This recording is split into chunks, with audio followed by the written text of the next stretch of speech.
This is Michael Matheson Miller, and you are listening to the Moral Imagination Podcast.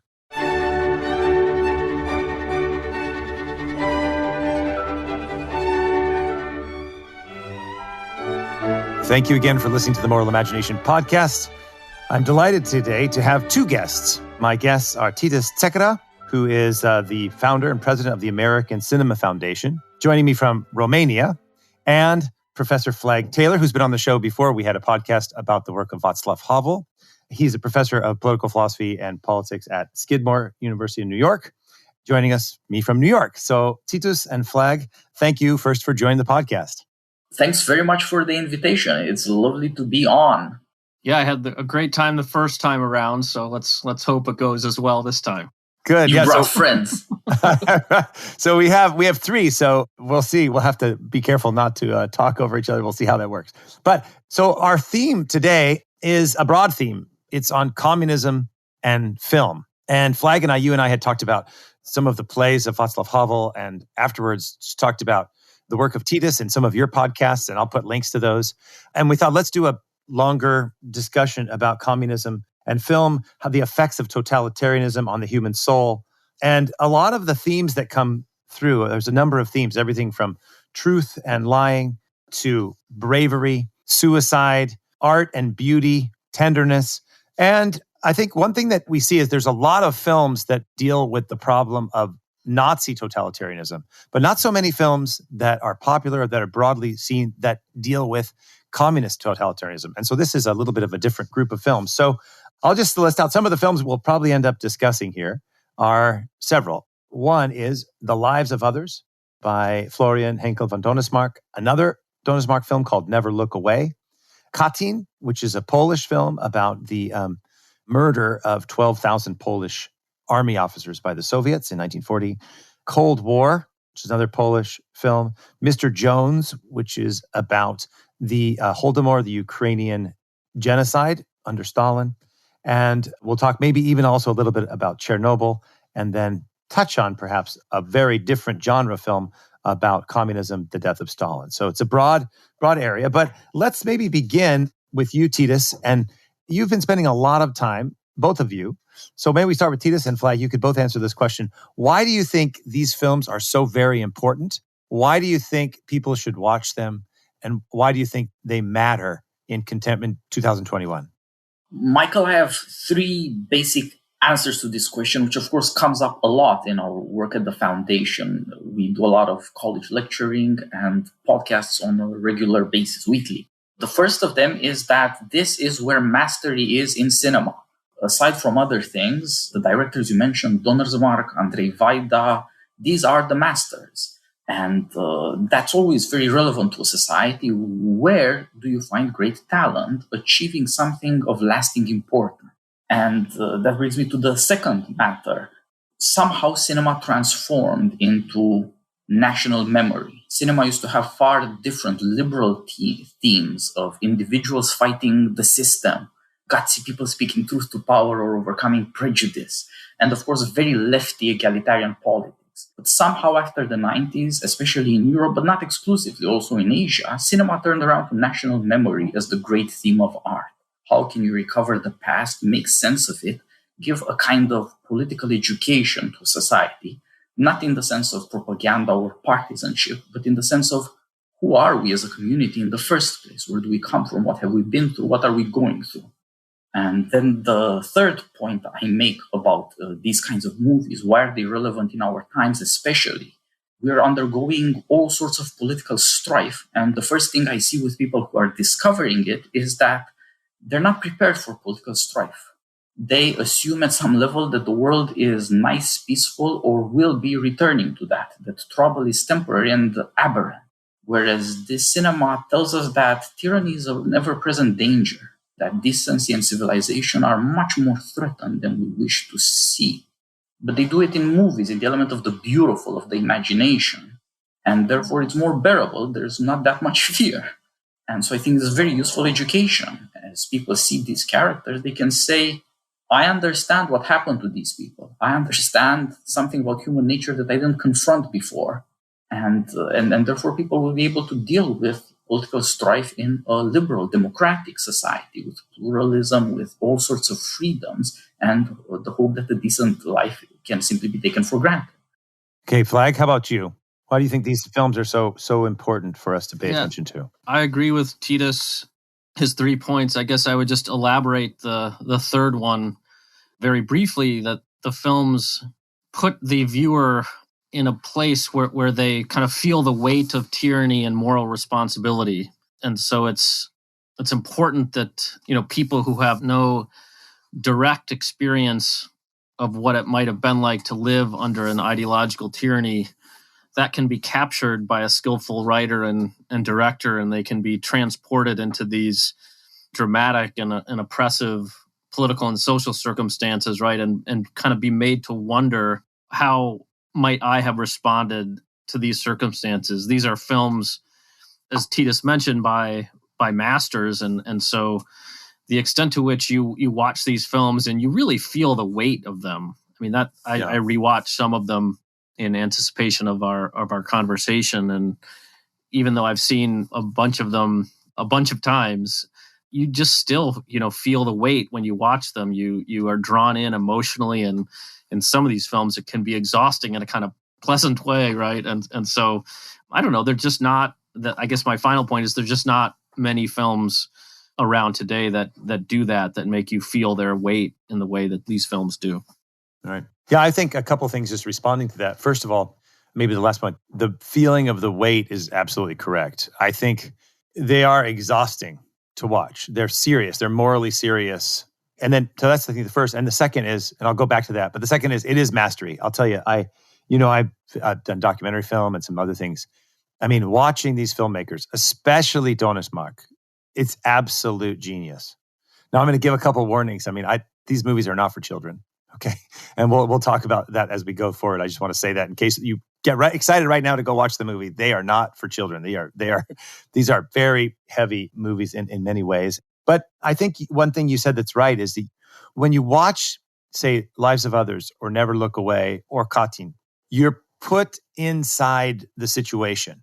And a couple things struck me, and we'll go into some of these themes of lying and courage. But one of the things that really struck me is there's a scene, for example, in Never Look Away, where it's the first part. So Never Look Away goes from about like the 1930s all the way until the 1960s, following this young boy who grows up. And there's a scene where some ladies are put into gas chambers by the Nazis. And it's a quite horrific scene, which I want to talk about because I think it's very powerful. And there's a powerful scene. Donnersmarck is unafraid to take on things like Down syndrome, abortion. He's very morally serious. But there's another scene where they're just taking the bodies and throwing them away. And somebody opens the door, this man. And you think, how did that man who has to open the door get to that spot where he's opening the door and disposing of bodies? And how does he live with himself?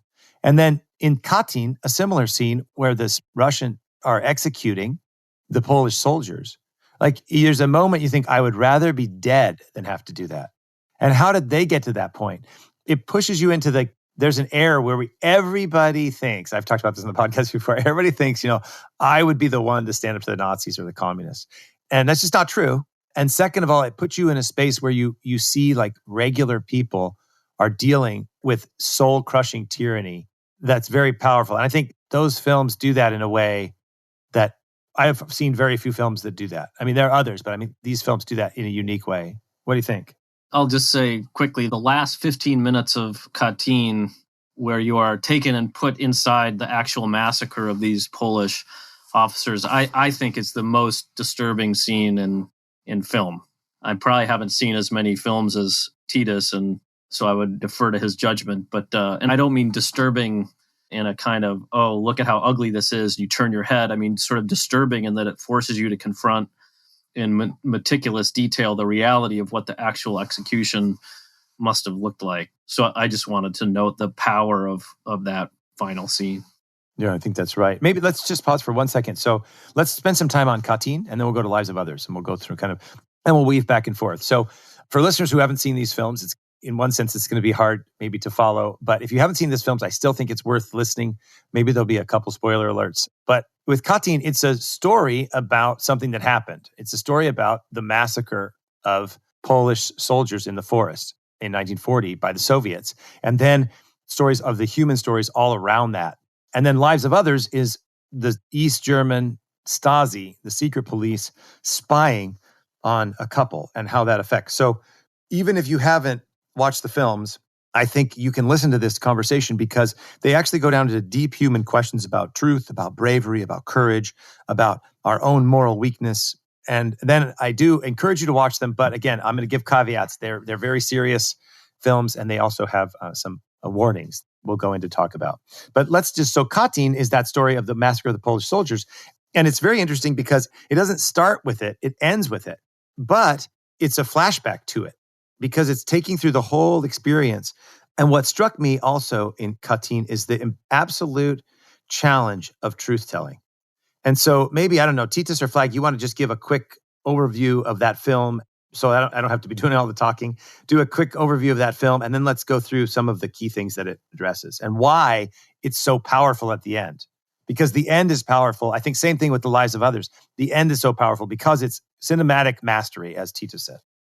Yeah, so the Katyn begins right after the Hitler-Stalin Pact in September of 1939. And so what that would have meant for the Poles who have, the Soviets streaming into their country from the east and the Nazis from the west. And it follows the arrest of these Polish officers by the Soviets, and then the family that is connected primarily to one of the single officers. I think he's a captain. And so it just follows the story of the people connected to this officer through, it must end right around 1945, 46. And so it shows you Krakow under Nazi occupation, under the general government, and then it shows you the country during the Soviet occupation and the aftermath of the defeat of the Nazis in the East. And then that sort of broader timeline is combined with this more discrete timeline of following the officers as they were transported from Poland, where they were arrested and kept briefly and then transported to what is today, I think, Bielorussia near Minsk, into some forests around Smolensk and other places. And so the overview of the film is it's really not a traditional film in that it follows sort of a single set of characters and a single character arc, but it's sort of discrete groups of characters who are connected in some way to this massacre and how they tried to find out the truth about what was happening, how they reacted to the forces that were limiting their ability to find out about the truth of what was happening, how some of them adapted themselves to the political reality on the ground so as to survive, some of whom refused to adapt themselves, so presumably were imprisoned. And so it's a wonderful film, and I think skillfully done in terms of negotiating these two different timelines and having you kind of follow lots of characters' arcs over the course of, I think it's about 2 hours long. So that's just a basic overview. And I'm going to let you go, but I think, and the fact that it follows lots of characters is actually one of the genius of the film because you can see yourself and others in those characters. And so you learn about yourself through the multiple characters instead of one kind of hero. I think it's mixed. Titus, you want to add anything? I think that's a very good overview. I would add a few things that Katyn defined modern Poland because it exterminated the elites of the society. The officer class at that time was the elite of a society. It was primarily the educated people. It was primarily the urban population. And of course, the men were much more active politically in those circumstances. And so the whole movie tries to show through these characters who are in one way or another related to some or others of the officers, what happens to society when once its political elites are destroyed? What it means to face tyranny and propaganda when you no longer have this kind of protection that otherwise, I guess, we just take for granted. Mm-hmm. Well, and also moral elites, right? So Jerzy, the one character, he has a chance in a sense to get out, but he's made a commitment. Like his wife says, "You've made a commitment to me." He's like, "Yes, but I've also made a commitment here." And there's that tension. The other thing I think that's important to point out, especially if you haven't seen the film, is that, so the massacre takes place in 1940 by the Soviets. And then the Nazis were trying to get the Poles to condemn the Soviets. And they show film about the fact that this is how it happened. Then after the Nazis are defeated, the Soviets and the Communist Party want to blame this murder on the Nazis. And they fast forward it 3 years. And they create propaganda and film and TV stories and everything. And if you say on a transcript, oh, my father died in 1940, you have to revise your CV. If you put in a gravestone, your father died in 1940 or your brother died in 1940, they will tear your gravestone apart and imprison you. And so there's this like broadly Orwellian element where the past is changeable. There's no clear past. And so there's that, the kind of cynical joke, if you would say that, of communism is, the future is certain, it's the past we're never sure about. And then how that experience presses on the soul and the will of these different people and how different people deal with it. There's like 2 sisters whose brother was killed. One refuses to go along with the lie. She will not participate in the lie. The other one knows it's a lie and doesn't necessarily affirm it. She's not like a Communist Party member, but she says you have to survive because this is the future. This is what we have to do. And I think that pressure of lying and what it does to the soul. And then the one last thing I'll say, there's another 2 of the characters. One of the army officers survives and comes back, and he's part of the kind of Communist Party. And he knows the truth. He was there. He saw it. He was able to escape. And one of the ladies whose husband was killed says they have a conversation about it, and they share this moment of truth. And he says to her, and this has been striking with me, it's been hitting me for a lot of times, like not just this film, but like throughout, like my whole life, like looking at my life right now, since I watched this film recently. What does it matter that you think differently if you act like everybody else? And that's like a big, powerful theme of truth. Like, how often do we believe something is propaganda and false, but we don't act any differently than the rest of anybody else? And that weight of totalitarian pressure on your soul is really striking, especially in Katyn. Yeah, that's very good. And I guess it doesn't, the way in which the film, I think, doesn't let you off the hook is also to make the case that in some sense, I guess consequentialist-free commitment to the truth no matter what is also shown not in such a great light. I'm thinking of the example of the young student who knows the lies of the Soviet regime and wants to tell the truth and is trying to get into art school. And I think says on his resume that, they ask him, where were you, for X number of years? And he says, I was a partisan in the forest, doing something. And they want him to kind of scrub his record, and he refuses. And then he's walking around Krakow and he pulls down a Soviet propaganda poster. And so he's run over by a car and killed. And you kind of think to yourself, well, if truth-telling and moral responsibility means that seems sort of a needless death. So, it's not like the movie, I'm not suggesting the movie is supporting the idea that you should just lie to get along and preserve yourself at all costs. But I think it also shows you that what's morally responsible should also not lead to kind of careless actions that cost lives that maybe could have been avoided. Right. Yeah. Yeah, that is a very good point. That is, the whole movie is constructed to show you both personal destiny, how people face up to this terrible challenge that asks you, what does it even mean to be human? What are you going to do about it? But also a political, a national destiny, a historical perspective that asks you, well, if this young man is willing to die for the truth as a Pole, what about the Polish nation? What's going to happen to them?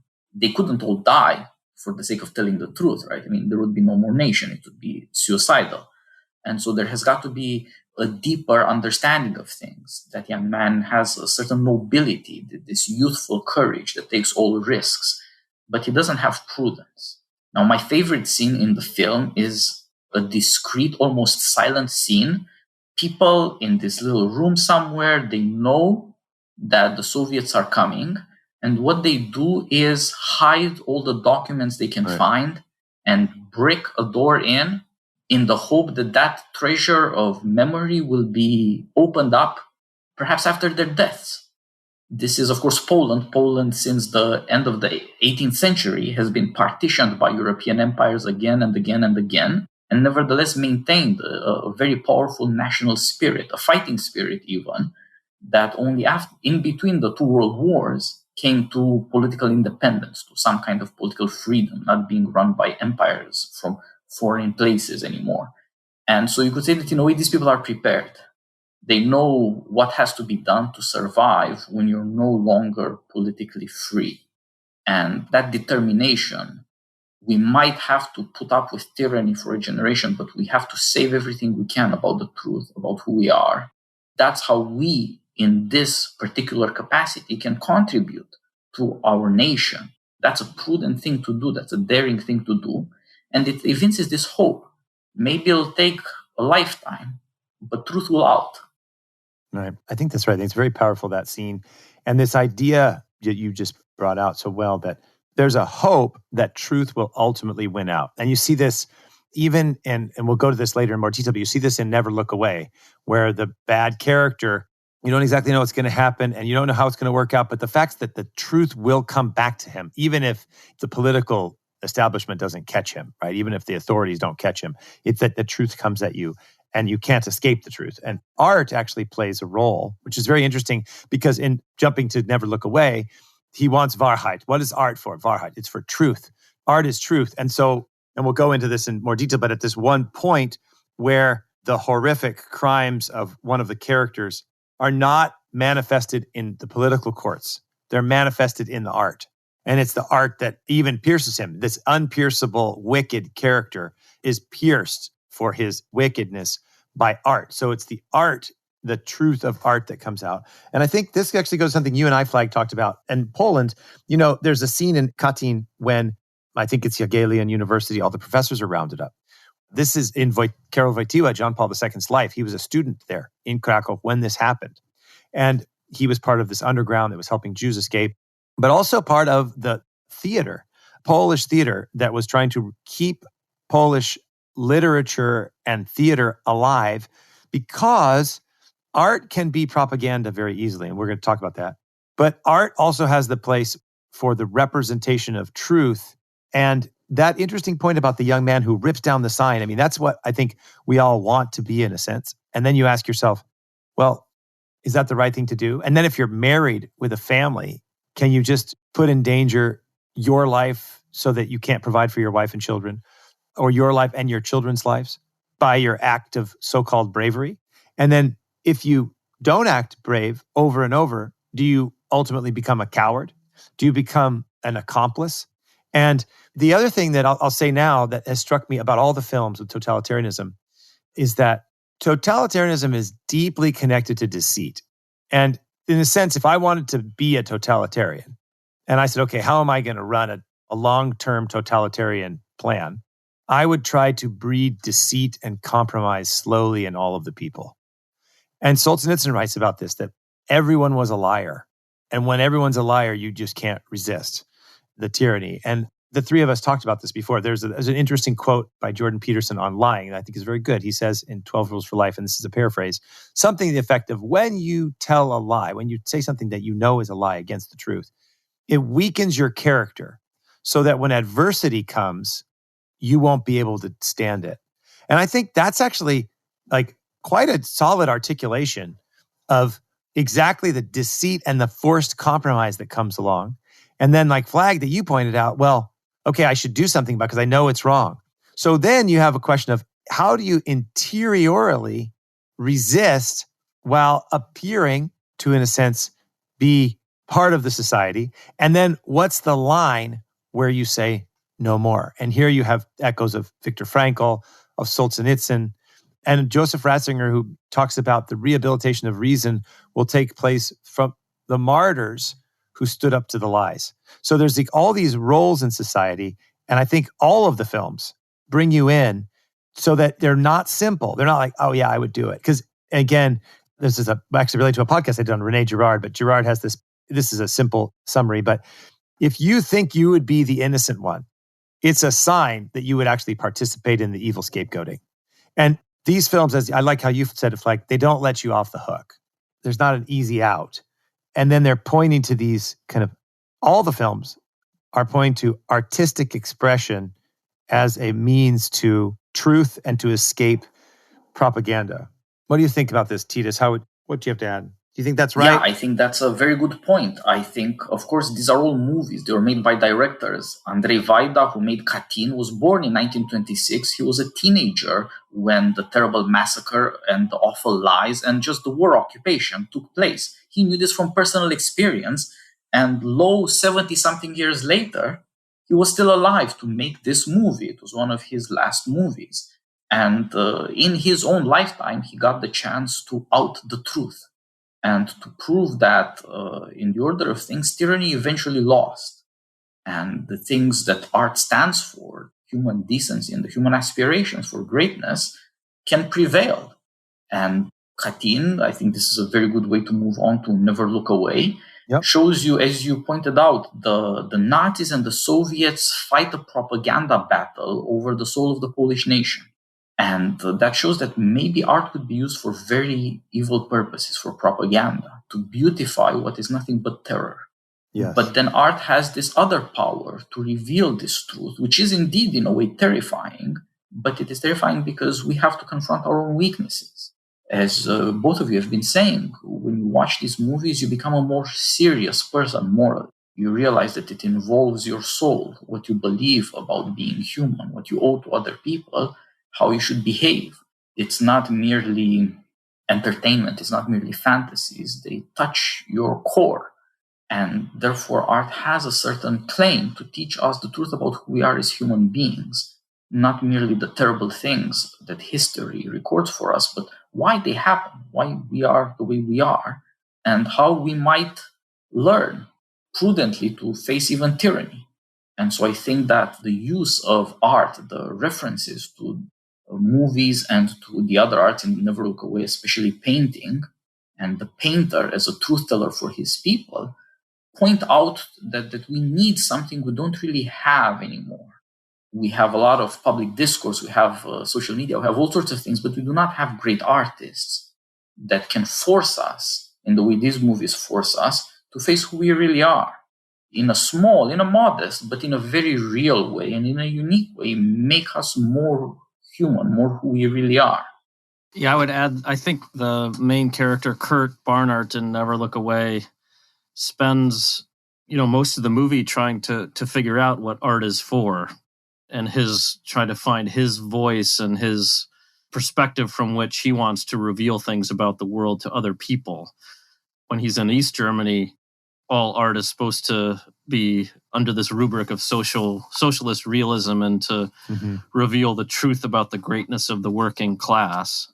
And it's never supposed to have any. The art teacher, he says to Kurt, right, no, me, you're me all the time. No, me. And so there's no personal dimension to art in East Germany, Right. And similarly, what I think is striking about The Lives of Others is the extent to which what you were just talking about, Michael, with kind of the daily lying and compromises one would make by living under a regime and, finding a way to survive and prosper in it. Those compromises, in a way, at the beginning of the film, Georg Dreimann, the director, is completely blind to all of that, right? He's a famous director. He's allowed to put his plays on publicly. He's won, we learn that he's won the Margot Honecker Award. And so he's someone who is just blind to the compromises. He's become inured to the lying, even though he's a great artist, right? Even though I think the film wants to show us that his art is not silly socialist realism, even at the beginning of the film. He's finding a way to say some substantive things about human life, even in this regime. But even though he's done that, art isn't saving him. Right. Art is not either horrible socialist realism that blinds you to the world, but nor is it automatically a saving thing. Right. Something else has to happen in your soul in order to transform art into a means of finding out the truth. Yeah, I think that's right. So maybe, in fact, I thought we would go to Never Look Away, but let's actually stay with Lives of Others. So in brief, Lives of Others, and feel free to jump in, Titus and Flagg. I'm just going to, if you haven't seen the film, it's about the East German, as I said, Stasi, the secret police who are spying. And one of their best surveillance operators is tasked to do surveillance on this artist and his girlfriend. And let me just add something quickly. He's tasked with surveilling the artist and his girlfriend, not because they actually suspect them of anything, but only because a cultural minister wants to get the director out of the way because he wants to have a relationship with the girlfriend. Yeah, very important. So it's only for the purposes of the selfish desires of this minister. They have no evidence that Dreiman is any kind of dissident. I mean, he might know some dissidents, but they have no reason to think that he's doing anything irregular. Right. No, that's very important. So it says there's like lust and power, and he's going to ruin the life of someone by trumping up some charges, putting them in prison so that he can have this sexual liaison with this actress that is the girlfriend of Dreiman, the director. So that's important. So this man is tasked with entering his life. Now, this man who is the surveillance operations, I mean, he is fully, completely in the Communist Party, in the Stasi. He's fully in. And then it's interesting because the title is The Lives of Others. He, in a sense, begins to enter into the life of others. And in that entering into their life, which is not perfectly ordered, but there's tenderness there. And I want to go back to tenderness, I think is an important theme in the resistance to totalitarianism. He, in a sense, starts to become more human through this. And it's kind of a shocking, I mean, one of my favorite scenes, and it's a brutal scene. So the woman has basically been, sexually abused. She's partially going along, but clearly not wanting to go along because she's pressured in by the minister and she wants to be an actress and she doesn't want to be put in prison. And so she goes along with this cultural minister, advances upon her, etc. And so she comes back from that and she's disgusted with herself and she takes a shower. And there's an interesting point, which we talked about last time. There's two shower scenes. One is when she feels that she's been violated by this man whose advances she goes along with for power. And so she's violated her own dignity by going along with it, by not resisting. And this connects to the Katyn point, right? She's not actually resisting. She's going along with this, but she doesn't want to. And there's that tension.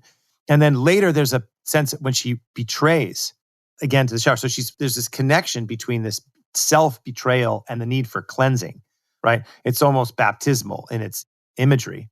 So back to this point, she feels terrible and she says, will you just hold me? And so her Dreiman, the boyfriend, holds her.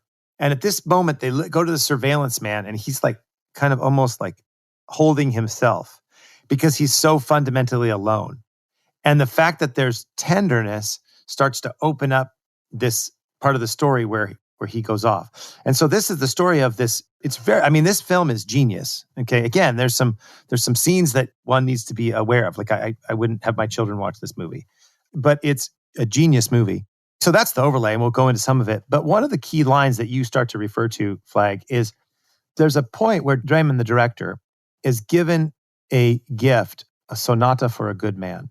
And he's playing this, and he's thinking about, and he's talking about Beethoven, and he quotes, you can go into this, I think you can explain the background behind it, but he says, has anyone who's really heard Beethoven, can they be a bad person? And this is a question that in a sense reverberates through the film. And my answer is yes, absolutely. And you may both disagree with me, but my answer is absolutely yes. Even if you've really heard Beethoven or Bach or Mozart, you can be a bad person because, there's this line by Dostoevsky says, beauty will save the world. And I say, well, yes, if it's connected to truth and reason. But beauty simply alone can also be used for terror and also can, I think, hide the moral weakness because of the aesthetic commitment to beauty can actually, in a sense, dull the moral commitment to truth and make you think you're good because you are aesthetically attuned, when in fact you're just an aesthete and at the same time could possibly be either a coward or a moral reprobate. And that theory of theme, what do you think about that? Do you guys want to argue with me? I'm of two minds here, since I am I'm not sure, ever disagreed with Solzhenitsyn on any substantive matter. And of course, that is a very famous quote, beauty will save the world. I think you can see why these movies are about art. Art gives us the things we admire, the things we hold up to which we aspire, what we want to imitate, what we want for our children. And as you say, these are not movies for kids. But on the other hand, if serious adults would show their high school kids these movies, then I think that would be fine, precisely because they would be able to confront these questions. We wish to be beautiful ourselves. We want that in our lives. But why do we turn to beauty in the first place, except that we know that we ourselves are in a certain way ugly and that the world is in a certain way ugly? We wouldn't look for beautification otherwise. It's part of what makes us unique as human beings as opposed to all the other beings of which we are aware. We need beauty because we are in a painful way aware of our ugliness, of the terrible things that happen and what we put up with or indeed inflict ourselves. In the case of the lives of others, we see this wonderful dramatist, Dreimann, who nevertheless has persuaded himself, as Flagg says, that he somehow is East Germany, that he gives these people these moral plays about how socialism could be human, and because they applaud their beauty, that excuses him from doing anything. There are all these hints throughout the movie, like he hasn't married the woman he loves. Right. Why is that? Because he's kind of a weak. There's a weakness to him, right? Yeah, he's not much of a man.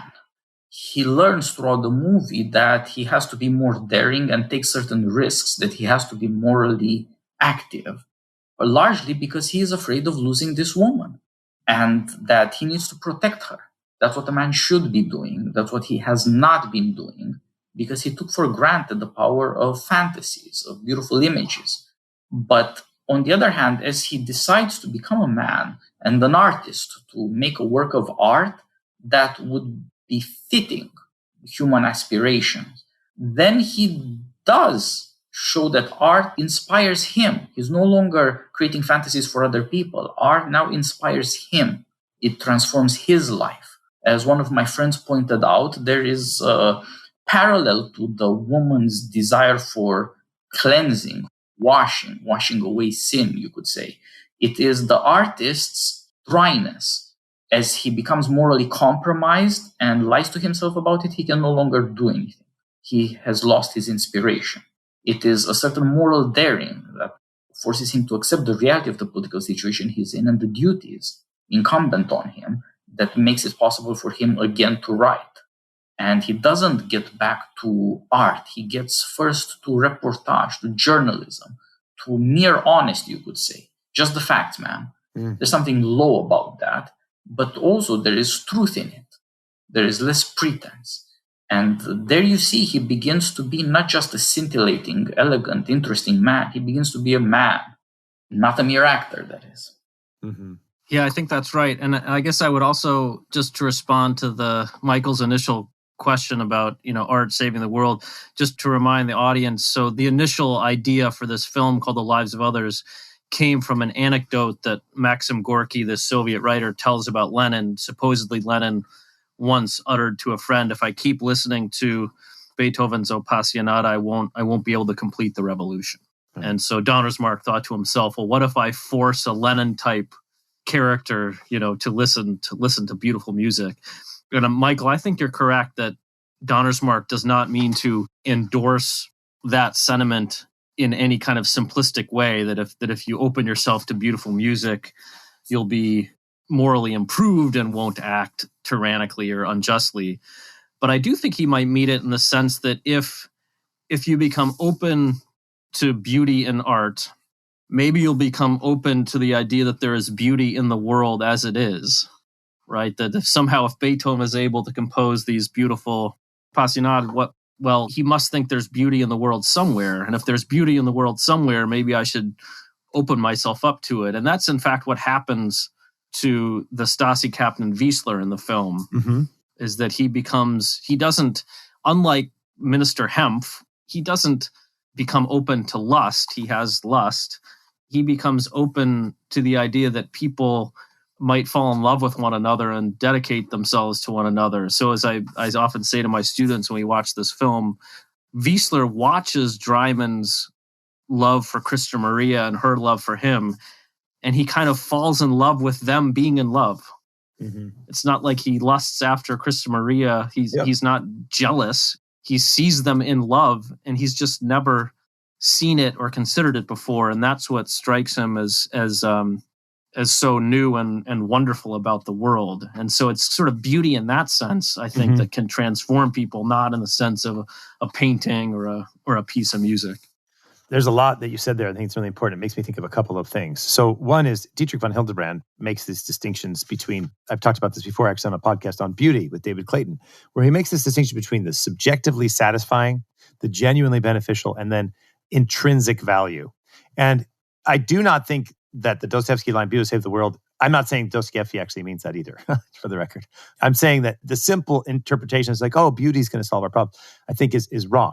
But I do think that you're exactly right, that when you open yourself to beauty, this is why beauty does actually matter, right? So one, I think opening yourself up to that intrinsic beauty can open up yourself to reverence, right? And that reverence towards being. And so it's interesting because Donnersmarck says, all that is true is beautiful, or all that is beautiful is true. And this is invoking the Thomistic concept and broadly the medieval concept of the transcendentals, that good and the true and the beautiful and being are all one. And that they're conceptually distinct, but they're related. And I think that experience of transcendental beauty that Titus reflects on, that makes us human, gives us this openness to, or ability to perhaps get a glimpse that being is good. Beauty and goodness and being are one, and being is good. And so in Wiesler, he sees actually some moral beauty in Dreimann saying, don't go back to Hempf. I know exactly what's happening. I know what you're doing. I know why you're doing it. Don't do it. We'll resist it together. That inspires him. The beautiful music inspires him. The tenderness inspires him, I think is right. And then I think there's something I like how you said that, Flagg, like he falls in love with them being in love. And one of my favorite contemporary philosophers, a German philosopher, Josef Pieper, defines love at one point as saying, it is good that you exist. It is good that you are. And so what Wiesler does is he affirms, so there's no envy or jealousy. It's an encouragement, his actions of protection of them against his character, as it were, right? It's a moral transformation of his character. His affirmation of their good, of their being, of their life comes, I think, exactly from that experience, both of beautiful music, but also moral beauty. Yeah, so I want to say, well, I think we have to be careful to just think, oh, beauty will just solve our problems. I think that's wrong.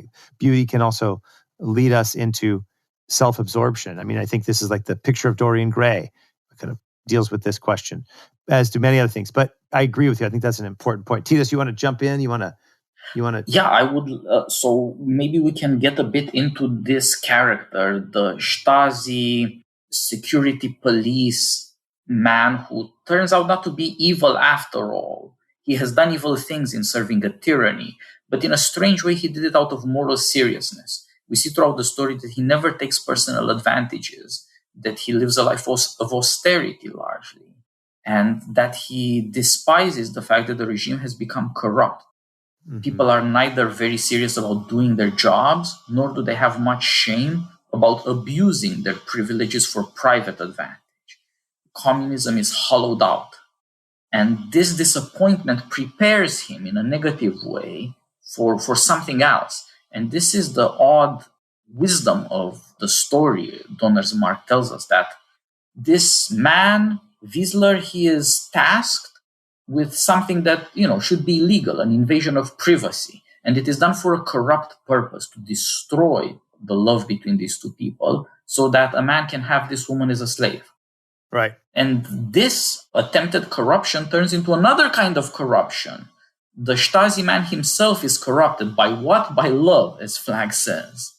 Because under this sort of political tyranny, nature, love, emerges as a corruption, as a secret that somebody might invade through eavesdropping, through these techniques of surveillance. But it turns out it's a secret in a fundamental sense. It's not secret in the sense that you haven't wiretapped it yet, that surveillance has not yet got there. It's a secret in the sense that there's something mysterious about our nature. Why do these people need each other?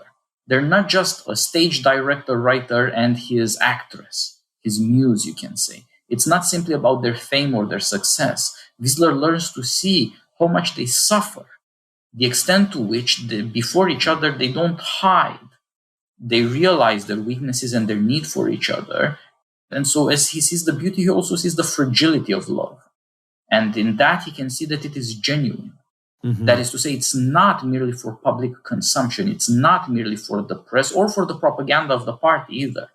These people have real lives, and it's tearing them apart that they are becoming morally corrupt.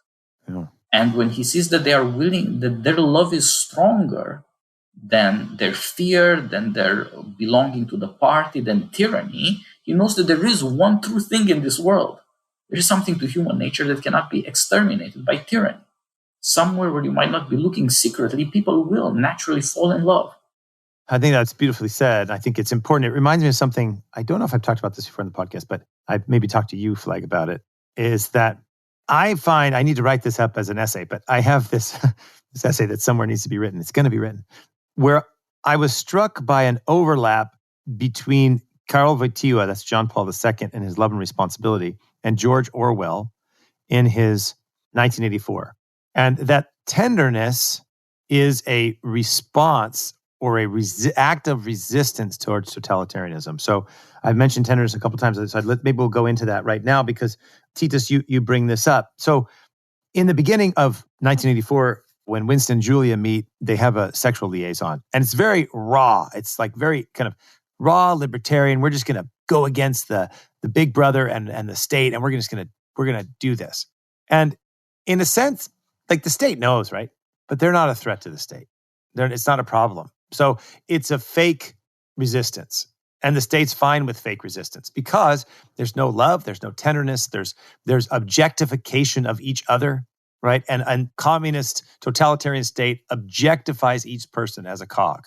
And so this type of sexual liaison is just further objectification.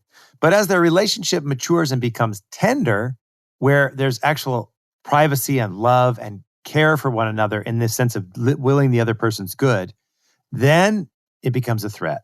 And the same thing that is a threat to Big Brother is, as you said, Titus, is the quote unquote corruption of the Stasi agent, that it breaks down his false notion of reality because he now can see that actually that, as you said, beautifully, human nature, there's something fundamental about the both individual, personal, social, and thereby intersubjective nature of the person that totalitarianism cannot pierce, that propaganda cannot pierce. It can destroy, it can kill, but it can't eradicate. You can't eradicate that intersubjective need for tenderness of a man and a woman, of deep friendship. And when Wiesler sees this, it in a sense breaks him down and it becomes something that he's willing to sacrifice his entire career for. And that concept of career, Stumpf is always like your career, or no, he's not Stumpf, it's the other guy. His supervisor is always like, your career's going to be hurt. Your career's going to be hurt. And career is all that matters. And then Wiesler says, no, what actually matters is truth and tenderness. Yeah, I like that, Michael. I like that theory a lot. It never occurred to me to think about 1984 that way. I think you're right. And just now, hearing you say that, it made me think about the film Never Look Away in a little bit of a new way. And so maybe just a quick overview of the film. You follow this young boy from being shown an art show under the Nazis in 1938 in Dresden. He's taken to an exhibition of what the Nazis called degenerate art by his aunt. I think he's about 6 or 7 years old, probably. Maybe even not 7, probably 5 or 6, actually. And as you follow him as he becomes a professional artist, and I think the film ends about 1963. And so he's comes to maturity in socialist East Germany, goes to art school, does socialist realism, eventually becomes dissatisfied with that. And then he and his wife choose to emigrate to West Germany before the building of the wall.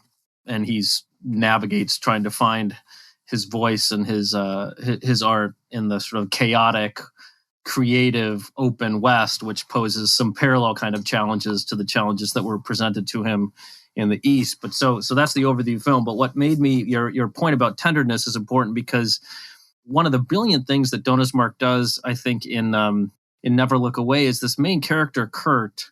You have the sense that he is a kind of morally serious person who isn't, he's not exactly a moral exemplar or a hero at the beginning, but I think you have the sense that he is in some deep way uncorruptible. And you see that in how he treats, his girlfriend and then wife, and how he interacts with her mother.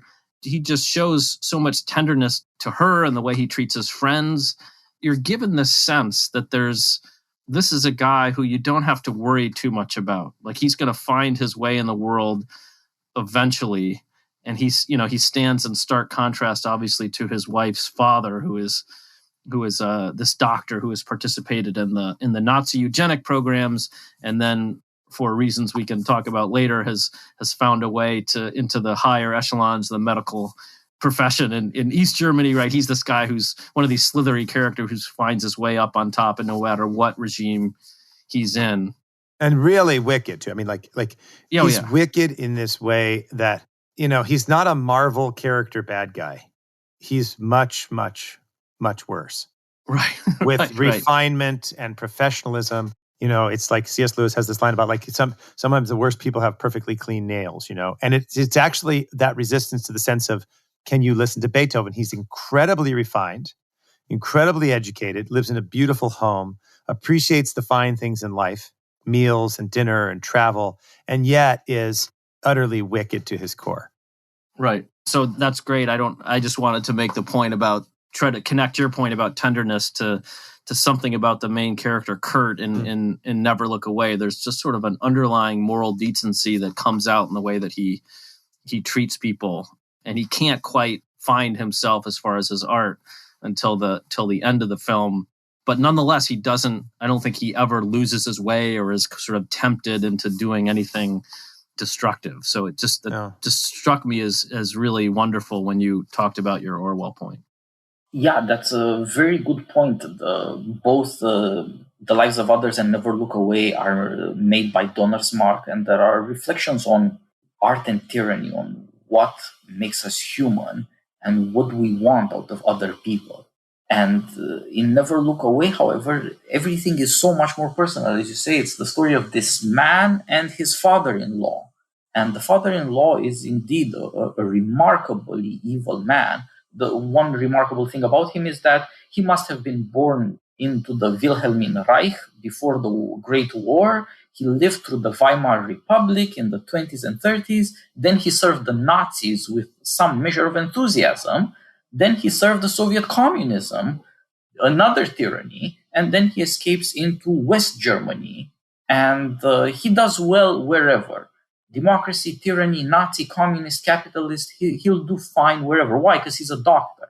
And that's part of the oddity. Who would ever say, except Donnersmarck, that maybe a painter is more humane than a doctor?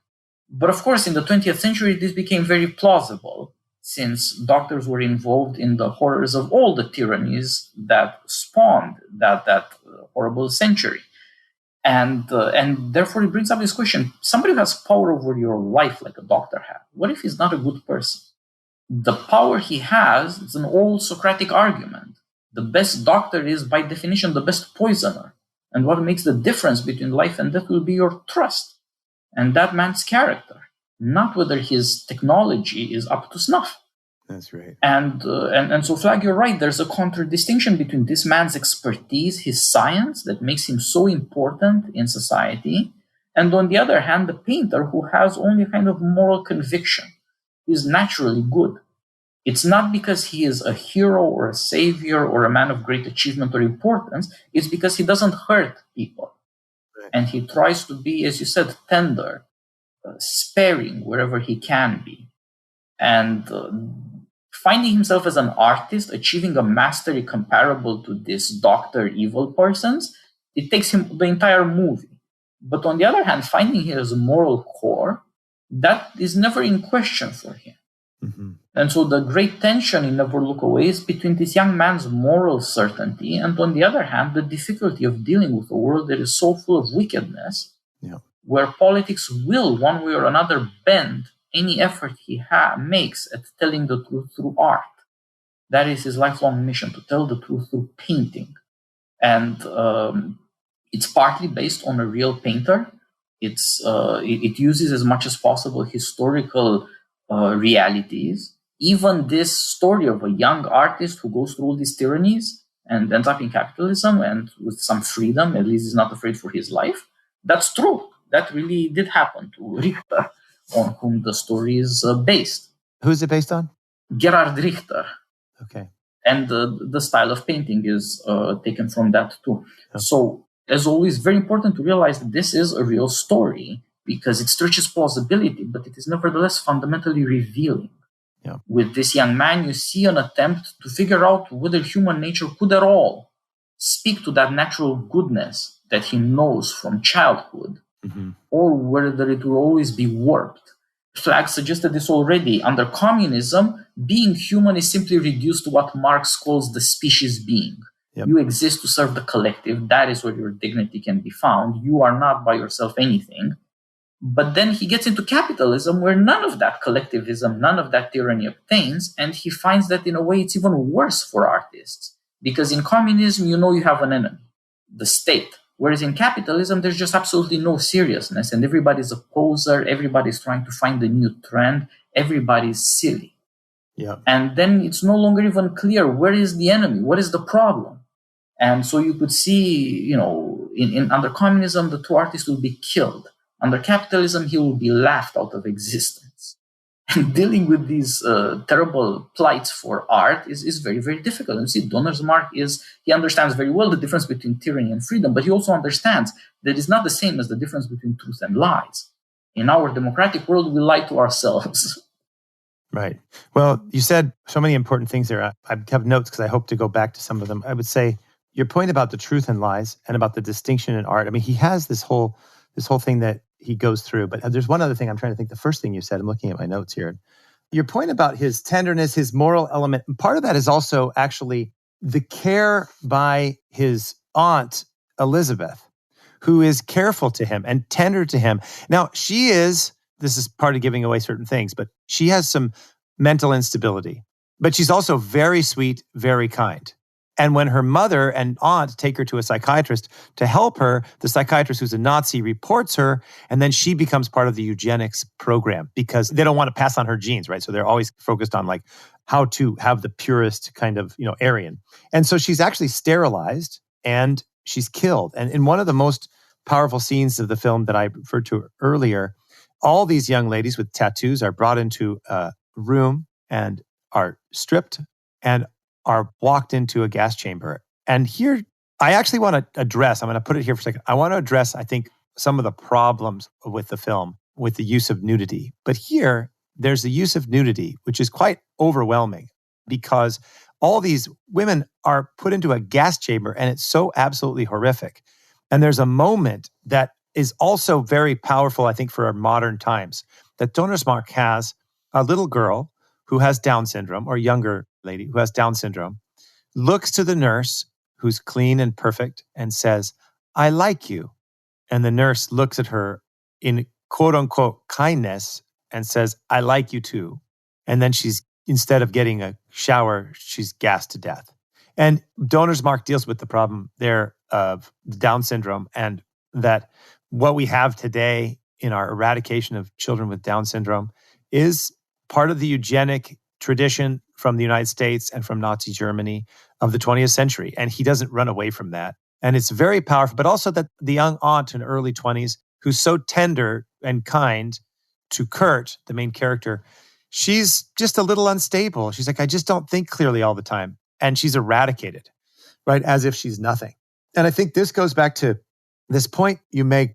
So one is, Flagg, you said, maybe Titus said this, but character is greater than technical proficiency. So that's right. Titus, you said, that's the Socratic question. Like the best doctor is the best poisoner. So what matters more than your technique is really, are you good? What's your character? And I drew a line. It says tech, politics, power, and money on one side.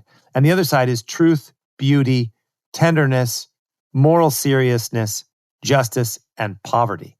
And what Donnersmarck does, I think, in Never Look Away, is there's a contrast between these things. The doctor has all the technical, all the education, all the political connections, all the power over life and death, money, everything else.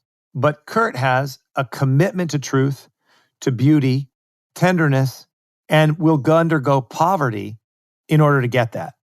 And I think as you spoke, I think that's a profound comparison. And I think it connects directly to your point. Maybe you think I'm wrong. So tell me if you think I'm wrong here. But it seems to me this actually relates exactly to the question that freedom is better than tyranny. Donnersmarck is clear about that. But truth and lies are another question. So you can have freedom and lies. And this reminds me of this quote, which I think maybe I've said before, by Alfred Delp, who was a Jesuit who was executed by the Nazis. He says, freedom is important, truth is more important, and most important is enduring adoration or fidelity, enduring fidelity and adoration. So correct me if I've misinterpreted you, but I think that one of the reasons why this film, both of his films, are so important, it's not like, okay, now we have capitalism, it's all fine, okay? Now, I support free competitive market economies. I support freedom. Communism is wicked and evil, okay? And I'm happy to talk about that. But as Ratzinger and Solzhenitsyn both said, and this is more of a Ratzinger quote, paraphrase, Marxism is still the spirit that dominates our age, right? That was a radical execution of it, but it's still the spirit that dominates our age. And so when he comes into the West, he comes into what Del Noce, Ratzinger, Solzhenitsyn say is a decadence where there's lies. There's freedom, but there's lies. Did I misrepresent you, or do you want to critique that, or what do you reckon? No, I think that makes perfect sense, that somehow you have to put together our moral integrity and our search for truth. It's possible for somebody to be mistaken without being wicked. It's possible for somebody to be wicked knowing full well the wickedness he is doing. This complexity inheres in human being, that we have a capacity for knowledge, that we have a capacity for moral action, and they don't match very well.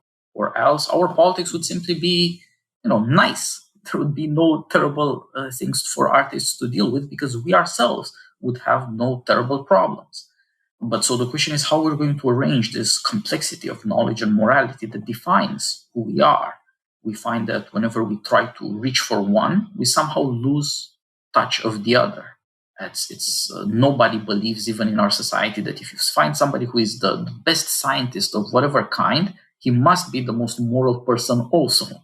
Nor, on the other hand, if you know people who you're sure this is a saint walking the earth in front of me, does that mean that you believe he is a very good doctor or architect or politician or whatever that requires knowledge? It's very difficult to put these two things together. And these movies show what happens when, on the one hand, you make the terrible moral demands of tyranny, that everybody will be submerged to this totality. It's a totalitarian tyranny. It's a tyranny of a specific kind where every aspect of life has to become public, under political control, and everybody is going to serve a fantasy, the Marxist fantasy. And you had better make it happen or else die trying. And if it doesn't work, that's fine, because you can still die trying. In front of that, what power can art have? When people start exterminating vast numbers of people, art matters for nothing. But so long as the truth matters and the complexity of our being is there available to us, even in our sins or in our crimes or in our wickedness, then art does matter, at least in the long term. It can come back again. And so the whole span of Never Look Away is required for this young man to find himself as an artist. And it's partly, it seems like you could say, well, it's a coincidence, or maybe it's an act of grace. Both interpretations fit the scene where he discovers himself as a painter, and is very suggestive music, suggestive of inspiration and of the deep longings of our heart that cannot simply be dismissed as, everything that makes us human under Marxism would simply be called superstructure or ideology or, playing with words. But no, it's stuff that people live by, and the movie is trying to show that the soul of this young man is at stake. He has a rare ability, and he has a rare willingness to pursue this identification of art and morality. And that's not just playing with words, that's not just a fantasy, that's something other people could admire. People who don't think much of him as an artist can see that he's an honest man, that he doesn't hurt people, that he's a good friend, that he's a dedicated husband. All of these things are obvious even if you don't know anything about painting. Of course, you could despise him for being weak or soft or honest. That is possible. Certainly his father-in-law treats him like a servant because he's not important and conniving. The fact that he does not do wicked things makes him despicable in a certain regime for certain people. But even that admits that moral core is there. And I think that's why the movie is so impassioned. It's so full of our longing and our fear. What if he doesn't make it? What if he's never going to find what he's trying to say? It wouldn't imperil his moral convictions, but it would in a way leave us bereft of a way of getting at the truth about our very, very complicated situation. You could think about all these movies. Pretty much all of them either had Oscar victories and nominations, or, Cannes, Berlin, Venice, the great festivals in Europe, in one continent or the other, and sometimes both. They were recognized for their greatness. People could see, whatever their politics, they could see that this is an amazing achievement, that this is grappling with the human questions and our 20th century history in a worthwhile way. So they have a certain power over people. But on the other hand, they're not very popular. They're not widespread. People don't really know enough. Right. So there is something very difficult. It's not just the struggle of this young painter. It's our struggle to even grasp this. You can't make this stuff perhaps too popular. Perhaps people do want a kind of comfortable lie that tells them you shouldn't be trying too hard. Just be a nice guy and that's about it. Or have your self-expression and your creativity and that's all there is to art. But in this movie, you see that being a nice guy is not enough to morality. This young man is special because he confronts, without breaking down or lying, horrifying truths. And he's an artist because he searches for a way to show us what is our problem really. Why is being human so difficult for us to even notice, to take seriously in the 20th century and now the 21st? So that's, I think, the core of the story. And just quickly to amplify that Titus kind of left off exactly where I wanted to go. Michael, something you said prompted me. Remember at the very beginning of Never Look Away, when Kurt is with his Aunt Elizabeth, she's the one that actually utters the phrase "never look away." Mm-hmm. So, however mentally deficient she is, there's something in her that wants to sort of see the world as it is, mm-hmm. and that sticks with him. And so, the only time in the film, you might say, when he looks away, I think, is when he's in the academy at Dusseldorf and he tries a bunch of stuff, and the head professor at the art academy is struck by something Kurt says, and he says he wants to see Kurt's art, which he never tells any student at the academy, right? So this is a big deal. Mm-hmm. And he comes and he looks at what Kurt has done, and he kind of sees that Kurt has, in some sense, kind of replicated the empty creative impulses of what he has seen around him. And so he has looked away for the first time, really. And so he's sort of betrayed the moral seriousness which he had kept throughout his life. And part of that moral seriousness is rooted in him having a kind of humble capacity to be open to the world as it is, to see the beauty where it is, right? And so putting that together with his own artistic perspective of what takes him a while, but he has to sort of stick to that kind of core capacity. And that's what leads him at the end of the film to finally find this perspective from which he can grapple with these ugly truths and make them beautiful in a way that opens them up to other people. And I'll just say, just as the end of Katyn is stupefying and so powerful in its horror, I think the end of Never Look Away, in the scenes when he is he sort of stumbles on the photographs from the passport photos that he will use, and he's starting to put things together in a way that he thinks will work artistically. Like if you were in a pitch room at a studio and someone said, I can make a really dramatic and interesting 15 minutes out of someone trying to paint, right? You would have said, that's a stupid idea. Everyone's going to pass out in boredom. But it's genius. And Donnersmarck makes it, I think, absolutely riveting. Absolutely. So the end of that film, I think, is in a way is remarkable, and almost the opposite way of Katyn, but similarly in its power, I guess. Yeah. Well, I think that actually that's really an interesting insight about the never looking away, where he does look away and then he looks back. And then the other thing that's just I thought of right now, I don't know if this is right, but so if you think it's right, we'll go on. If you think it's wrong, tell me why you think it's wrong. But it's also interesting because he does a kind of realism. So it's not socialist realism, right? It's not Nazi propaganda. And it's not capitalist, degenerate, radical use of liberty, just artists, throwing things together. He brings back painting, which everyone says painting is dead, painting is dead, painting is dead. And then he brings back a realism that's in fact more real than a photo. And then, of course, I think we talked about that the art is the solution to the truth problem. It's the thing that convicts his wicked father-in-law. I mean, convicts meaning shocks him. I don't know if it fully convicts him. We don't see that. So if you think that's okay, I'm going to move to the next topic. If you think that's wrong, fight it. I got a thumbs up. Okay. No, I'm happy with that. Okay. All right. So I want to do one more topic on art, and then I want to go into some of the things of lying and talk about Mr. Jones, maybe a little about Chernobyl. And so one of the things about art that I thought was just really interesting, there are discussions, just like you said, Flagg, like, you're watching this film and you think, I'm going to make a discussion about aesthetics interesting. And he has 3 discussions about, now I'm trained in philosophy, so I'm like, cool. But I think there's kind of interesting thing, which he doesn't totally solve. And I like how he does it. First, he has the Nazi talking about degenerate art. Okay. And what art's supposed to be like. And, it's complete dishonesty, propaganda, etc. But some of the art is actually a little degenerate, right? So some of the Nazi critique of degenerate art is somewhat degenerate. And then you get into so there's the Nazi propaganda position of what art's supposed to be like. And it's about, the Aryan, the Reich, Nazi power, etc. Then he's in East Germany, and it's socialist art, socialist realism. And there's the Western decadence. Like art is only about me, right? Art is not about just doing what you want. Art is about serving the working class, serving the proletariat, serving the nation. And then he gives some examples of art where he has early Picasso, who says here he's representing the proletariat, and then late Picasso, which is, he says, is degenerate, right?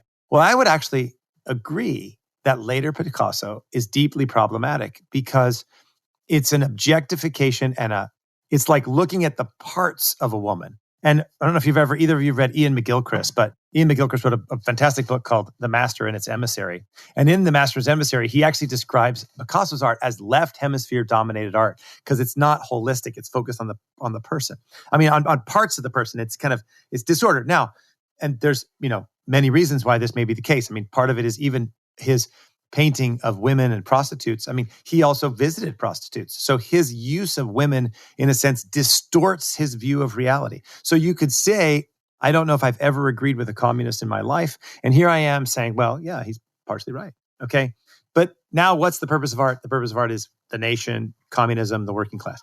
Then he gets in the West, and it's like, art has nothing to do except for your freedom. It's only your freedom. It's only your freedom. And in no place, and correct me if I'm wrong, do they ever say what I think really is the end of art, which is beauty. The end of art is beauty. And so if you take a Thomistic articulation of it, right, art is an activity of the practical intellect directed towards beauty. In the realm of making, directed towards beauty. So the purpose of art is beauty and truth. And in one sense, and this goes back to your point, Titus and Flagg, only Kurt, he escapes the 3 false notions of Nazi propaganda, of communist propaganda, and of capitalist radical freedom propaganda to actually do art for the sake of beauty and truth. And I think that was, for me, a really interesting, striking point. Now, maybe Donnersmarck disagrees with me, and then he would be wrong, and that's fine. But what? Send him an email. But that's what I took out of it, and I'll send him a note. All right. Titus, Flagg, what do you say? I mean, I think you're on to something important. I mean, the structure of the film shows you that he wants you to take that seriously. I mean, the fact that the film begins at the Nazi degenerate art exhibition is important. Yep. And that you are brought into the socialist realism school, and the professor at the school is utterly decent. Yes, yeah. Utterly decent guy. Yep. And actually sees that he sort of sees Kurt's decency, and he sees that Kurt is a better artist. So he himself knows that, some human beings are better than others, right. Despite his kind of propagandized mind. And just very quickly, and he's another example that is very minor, but he's another example that we see with the Stasi man who's been compromised. Like, he's a decent human being who knows the truth, but is uttering lies, constantly uttering lies, because that's what's politically fashionable, acceptable, and also threatening. Right. Do you think that's wrong? No. And then and then the Dusseldorf, academy, he spends a lot of time, showing you what's going on in that academy. And and the problems with it. So I think he shows you the limits of each of these ways to think about art. I think you're exactly right about that, but also shows you that some of the things that are said by the Nazi at the art exhibition, by the professor under communism, they're not completely wrong. There's certain things they say about the limits of art in the West that ring true. So again, in that way, that this movie does not let you off the hook in any easy way either. Right.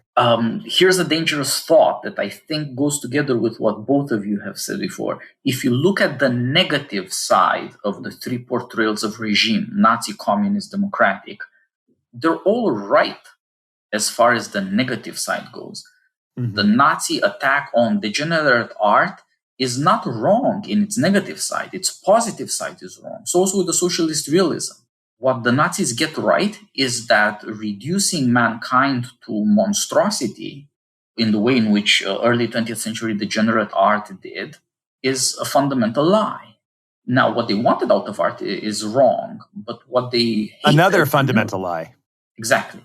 And with the communists too, what the communist teacher says that, it's always me with you.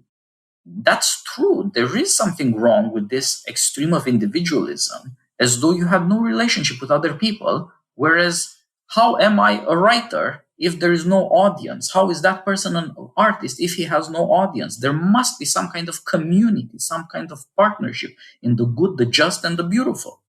And people ignore that. So the criticism is good. The idea, you can see with socialist realism in the movie, these young people despise it and make fun of it. They make some vulgar jokes, which again point you to the way nature opposes itself to propaganda. And then you get to democracy and you think maybe this will be great. Mm-hmm. But we talk about creativity and self-expression all the time, and yet instead of creativity, we have a desert.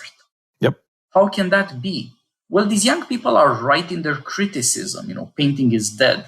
That somehow art should express the human struggle, which has an odd individual aspect to it. We are all human beings, but we are also each one of us. The human species does not die with me, but I will die. And somehow the individual struggle and the individual powers each soul has, these things matter. They should get a certain importance in poetry. But in any music, in endeavor, in any inspired art, but they do not.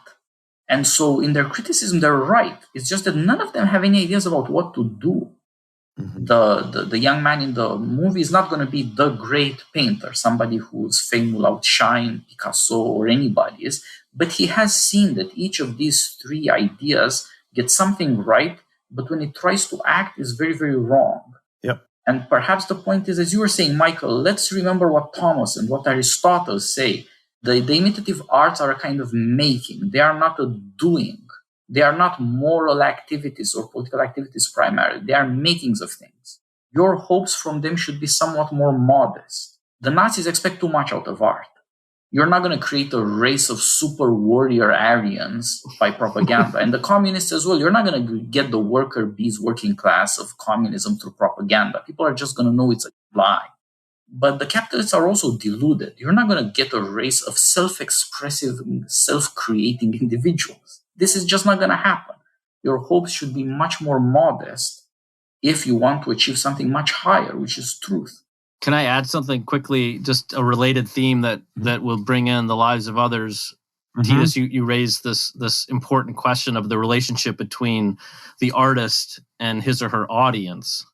So Donnersmarck is, I think, asking us to think hard about that too, that you can't either bludgeon your audience with obvious propagandistic pictorial nonsense with, someone with a pickaxe with big muscles that will inspire them, nor can you have complete contempt for them by pounding nails, into a board and, thinking that should be responded to as art.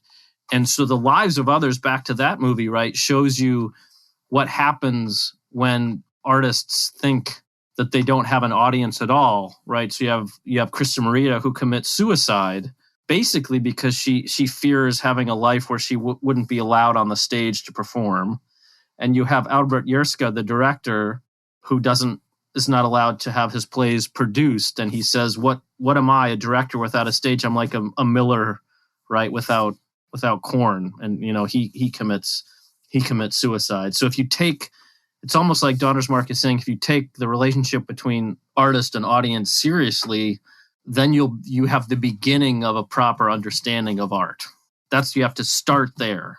And maybe you'll have the beginning of kind of moral seriousness too.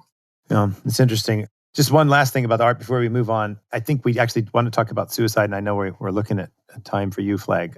But I think one other thing that's interesting you brought up earlier that comes out directly in Lives of Others is, wasn't life better in our little republic when we had an enemy to go against? And so what happens is Draiman has to be able to, in a sense, transcend it, just like Kurt does when he writes his book. He finally is able to write apart from the politics and just what does it mean? And it's interesting. It's a sonata for a good man. So what does it mean to be a good man? And then how, the dedication of things, it's absolutely brilliant, the end. But I won't give that away, but it's brilliant. The end is unbelievable. So, all right, let me be critical here for a minute. I hope we can get a couple things in, but let me be critical now. We talked about art and morality and art and making, and you brought up St. Thomas. And so I'm thinking of people like Karol Wojtyła, John Paul II, Jacques Maritain, right? That's my French pronunciation of Jacques Maritain. But, I did say Jacques Maritain. I want to sound very important, Okay. And they both write on aesthetics quite a bit, right? But also on morality. And Maritain makes this point as he makes a distinction which called tightrope aesthetics, right? In a sense where, that's not his language, I don't think, but maybe it is, I don't remember. But, when you're acting as an artist, you're acting as an artist, qua artist, but you're also a man. And so there's not perfect liberty for the artist in the moral question, right?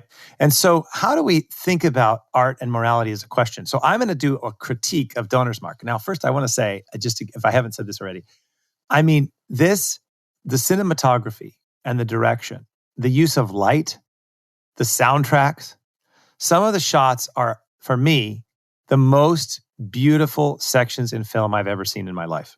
I was absolutely struck by that. I don't know if you two feel that way, but do I have a yes here or no? What do you guys think?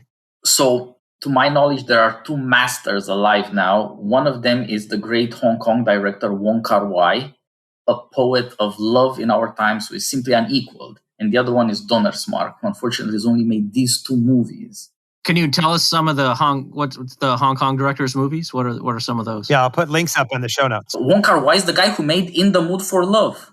It's a super famous movie 20 years ago. And of course, 2046 is wonderful. 2046, you said? Okay. Yeah, I don't know those. So Donnersmarck, it's just unbelievably beautifully done. Okay. And the soundtrack, especially for, the whole thing, both of them, but in the sound, some of the beautiful moments of hope in the soundtrack, the music was just fantastic. The light, fantastic. Okay, but here's my critique. I think, and so we talked about this movie is not for children. And it's not for children because it's heavy for many reasons. But one of the reasons it's not for children is there's so much nudity in it. And I think that that's actually a artistic failure and a moral failure. Okay, so I know you may not disagree. You might agree with me. Let me lay it out really quickly and tell me what you think. So the first thing is, you mentioned, Flagg, how there's something about Kurt that's noble. And there's one part in the film when I thought to myself, that doesn't work. When Kurt starts kind of talking to Elizabeth, he's just too cool. He's too suave and too cool. So where did that come from? And I remember thinking, oh, that's a dissonance. Why did that happen? No, I'm telling you, he's a genius. I could never do what he does. He's just a genius, okay? So I say that with all respect. But nevertheless, I thought, well, that's an error. How did all of a sudden Kurt become this very cool, hit on the chicks, how you doing, babe, kind of thing? Wait, where did that come from? So that first struck me. And then and this is why I don't recommend this movie to children, and actually to adults for that matter, there are numerous scenes of nudity, sexual scenes throughout this film. And when I watch it on my computer, I just put it down, I don't want to see it and it has to do with the moral imagination and with the imagination, right? Because things go through the senses and I want to make sure that I am guarding my eyes for all these things, right? And I think that's a prudent thing to do. So there's use of nudity, and there's a use of nudity, for example, what we talked about in the gas chambers. Now, there's nudity there.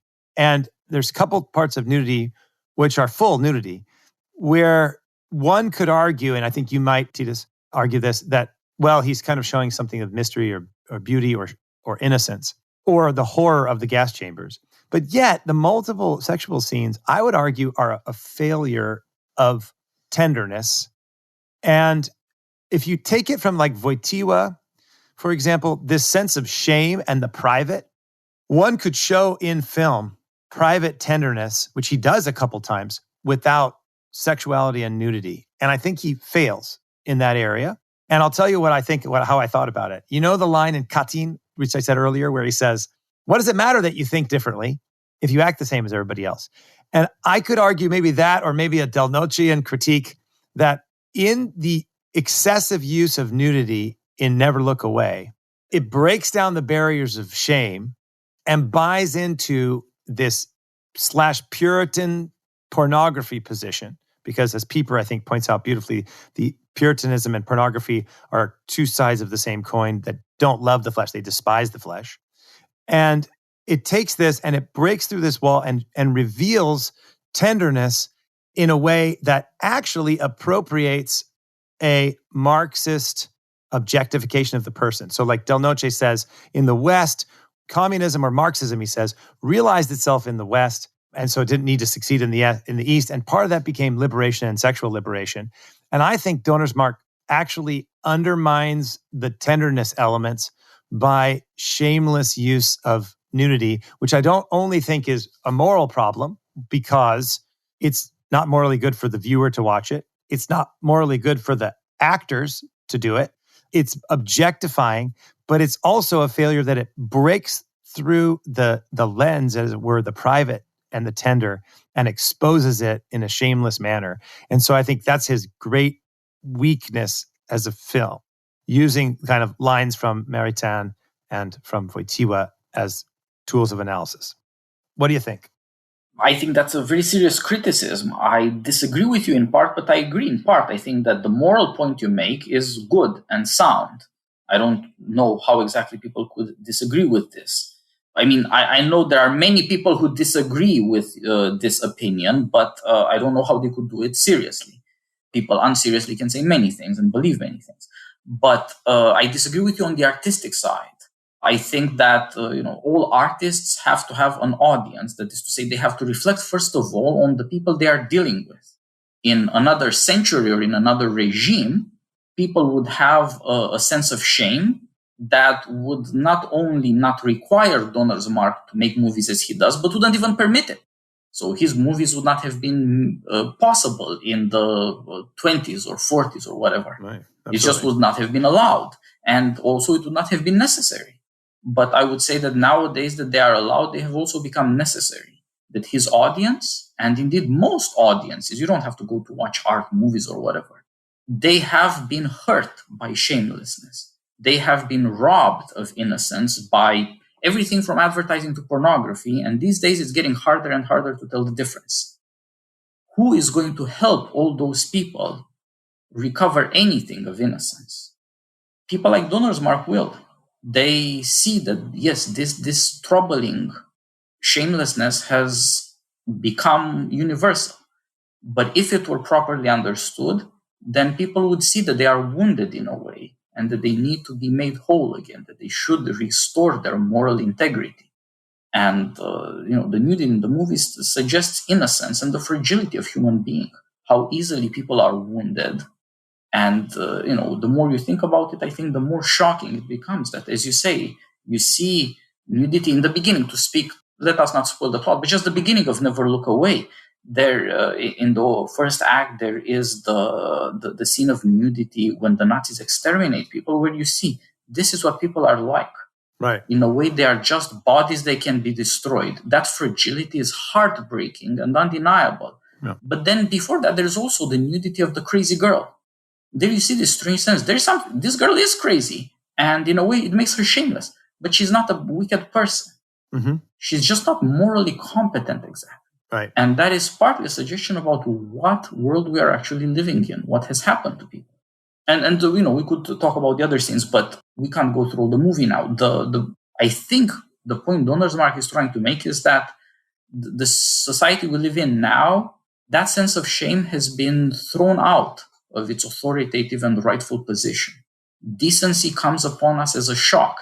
One is reminded, of course, of the great Chesterton quote that we live in an age where the cardinal virtues have about them the thrill of a guilty act. It comes upon us as a shock that you might be a virtuous person. And I would say that we start perhaps in the unnatural position of shamelessness.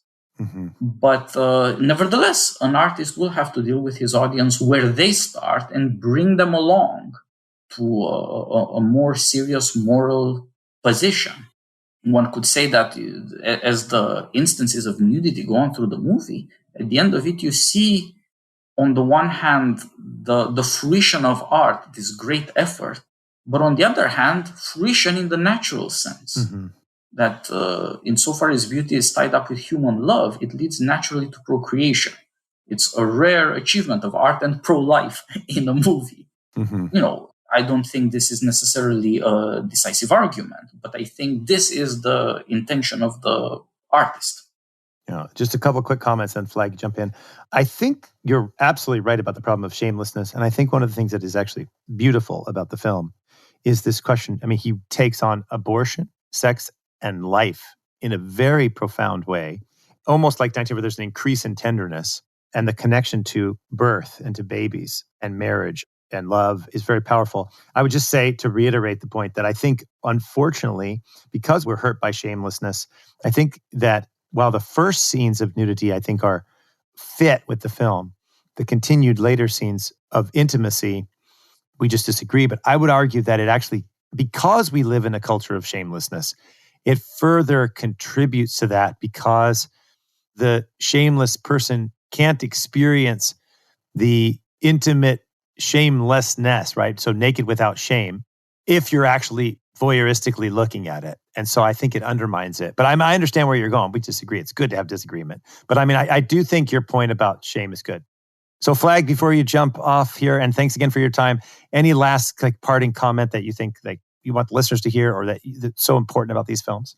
Oh, I just think all the listeners should go and watch these films and consider the role of art and politics and the fate of art under totalitarian regimes. I don't think there are not very many better ways to kind of confront these questions in a moral, serious, but also entertaining way. I mean, these are deeply, deeply entertaining, moving films, so you don't feel like you're being preached at or lectured to. It's a wonderful experience in all of these cases. Yeah, you've been teaching these things for years. So Flagg, Thanks a lot. We're going to have you back. We'll have Titus back. We'll do a couple other ones, but thanks for joining us. And Titus, you and I will continue for a couple minutes. Yes, of course. All the best, Flagg.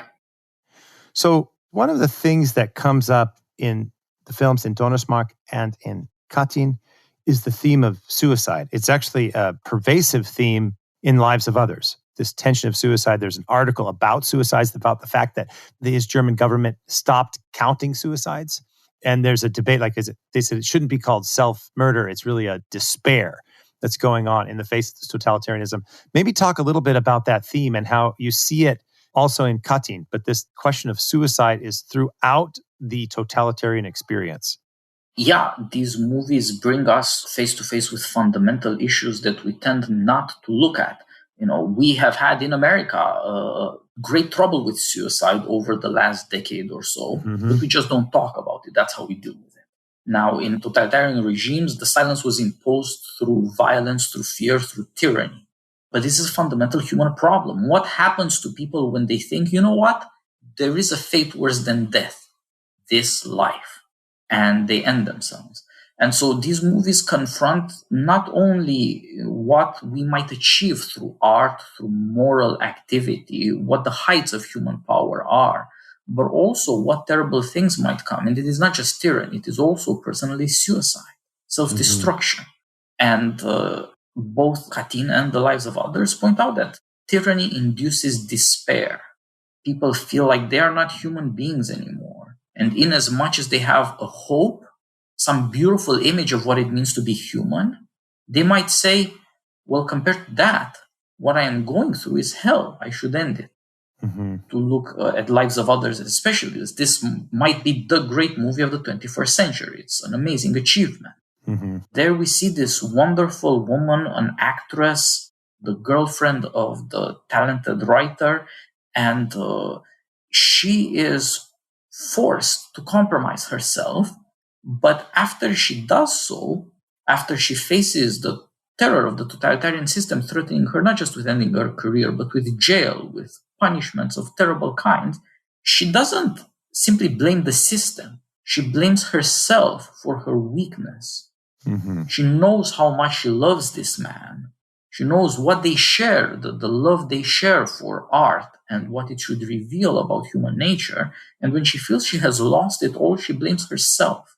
This despair that leads her to suicide is also sort of saying that this is the last thing I can do. The communists have taken everything from me.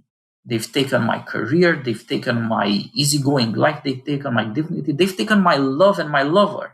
Everything might be lost. This man might be destroyed because of my weakness. I can't face that.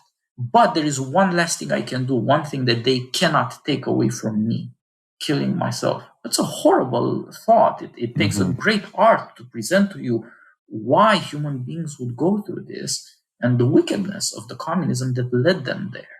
Yeah, it's interesting because it's despair and yet it's almost an act of agency. Yes, exactly. That she's a strong woman. I mean, that's the strange thing of it. She doesn't just take it lying down. She doesn't just tell herself, you know what, sometimes lightning strikes you. What are you going to do? It's lightning, it struck you.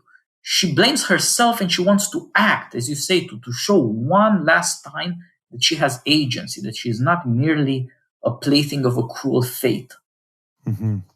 I think you've said before, too, that like it shows the effects, this is quoting you, of tyranny on the human soul.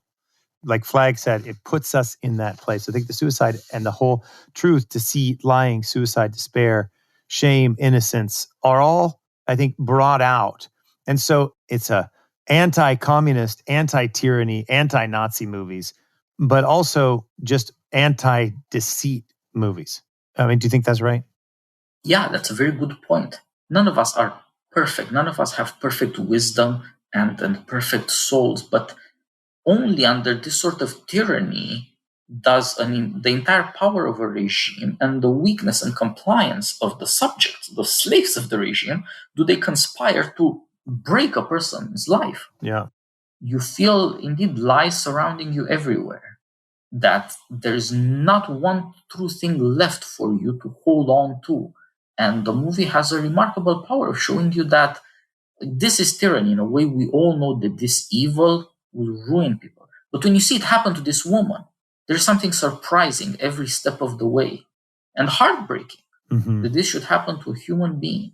You get a sense that none of this was necessary. But on the other hand, this is what necessarily this tyranny will do. Yeah, that's right. And we're as surprised as she is going through it. Yeah, none of it's necessary, but this is necessarily what this tyranny will do. I think is exactly right. You know, there's other films we could talk about, but let me just bring quickly, and maybe what we'll do is we'll have Flagg come back. We'll do some spend some time on this, on Mr. Jones. But Mr. Jones also deals with this whole question of deceit. There's just fundamental deceit. The Chernobyl series deals with it. And Mr. Jones shows this element of compromise, right? Where you have this absolute decadence, right? And this film, too, has very, very bad scenes in it. But it's showing you the decadence of these Westerners who were comfortable with the lie, sympathizers of communism, while 15 million people are being starved to death. And that how easy it is to just be kind of, in a sense, bought in. You know, you have this life of comfort. And then there's also the lies in the death of Stalin. And again, I think we'll maybe have a whole episode on maybe the couple of those films. But I didn't like the death of Stalin. And I know you didn't like the death of Stalin. And one of the reasons I didn't like the death of Stalin is because A, it was trying to be humorous about something that's absolutely wicked, and it failed. And B, there's lying everywhere, and everybody's lying. But by making light of the lying, like it's not a big deal. And then they combine it with, you know, quite horrific death. And of course, Luria, who was a rapist and a wicked, wicked man, a killer, they let it out a little bit that he does it, but it was morally unserious. And it made you look at the film as if you're not involved. Whereas Donnersmarck, and same with Katyn, makes you wrestle with the fact that you could be part of those killers. Or what are you going to do under that tyranny? The death of Stalin is bad attempt at humor that doesn't take seriously the monstrous wickedness of the Stalinist regime that killed, 30, 60 million people of the Soviet Union, and the wickedness of Luria. Like, they're caricatured and far away from us instead of real. And I thought it was a propagandist addition to the Deceit as opposed to resistance to it. What do you think about those films? I think you're pointing to a very important issue here. Most of the films we're talking about with communism, Nazism, totalitarianism, this sort of awful tyranny, they're not funny because this is not a funny thing. And as you say, these directors make every effort to show you the reality of the human drama, to force you almost to put yourself in that situation and to understand the trouble that people went through. That's a necessity of moral seriousness. You can't pretend that it's all just a fantasy, that everything would be nice. You can't be a human being that way. You'd be lying to yourself all the time. And then we turn around and we get to this death of Stalin thing. Now, the problem of tyranny and comedy is serious, and one can turn to comedies written under Soviet tyranny. Mm-hmm. I recommend to readers Ilf and Petrov, The 12 Chairs, The Golden Calf. There you see, in as much as it's possible, these were written in the 20s, 30s, the wickedness of the new communist regime, in as much as it's possible to reveal it. There are limits to what art can do. There are limits to what comic writing can do. And within those limits, however, important things can be achieved. Right. What we get with the death of Stalin is something else. It's in a way, it's a crazy celebration, as though communism were just a big joke. And as you're right, in the case of this terrible beast, Beria, they make jokes about child rape, which I draw the line there. I think everybody draws the line there, but I'm not ashamed to say it. No. There seems to be a kind of madness in liberalism in our times that was not a problem for liberals 200 years ago, let's say, or 100 years ago, or it's not a problem for normal people now. But they want to laugh at these sorts of awful things. Yeah, I mean, that Beria is almost like he's both bad and comical. Beria is not comical. He is a wicked child rapist, murderer, and torturer. And you're kind of like, as long as you're in the in-group, everything's okay, haha. I think it was a total disaster.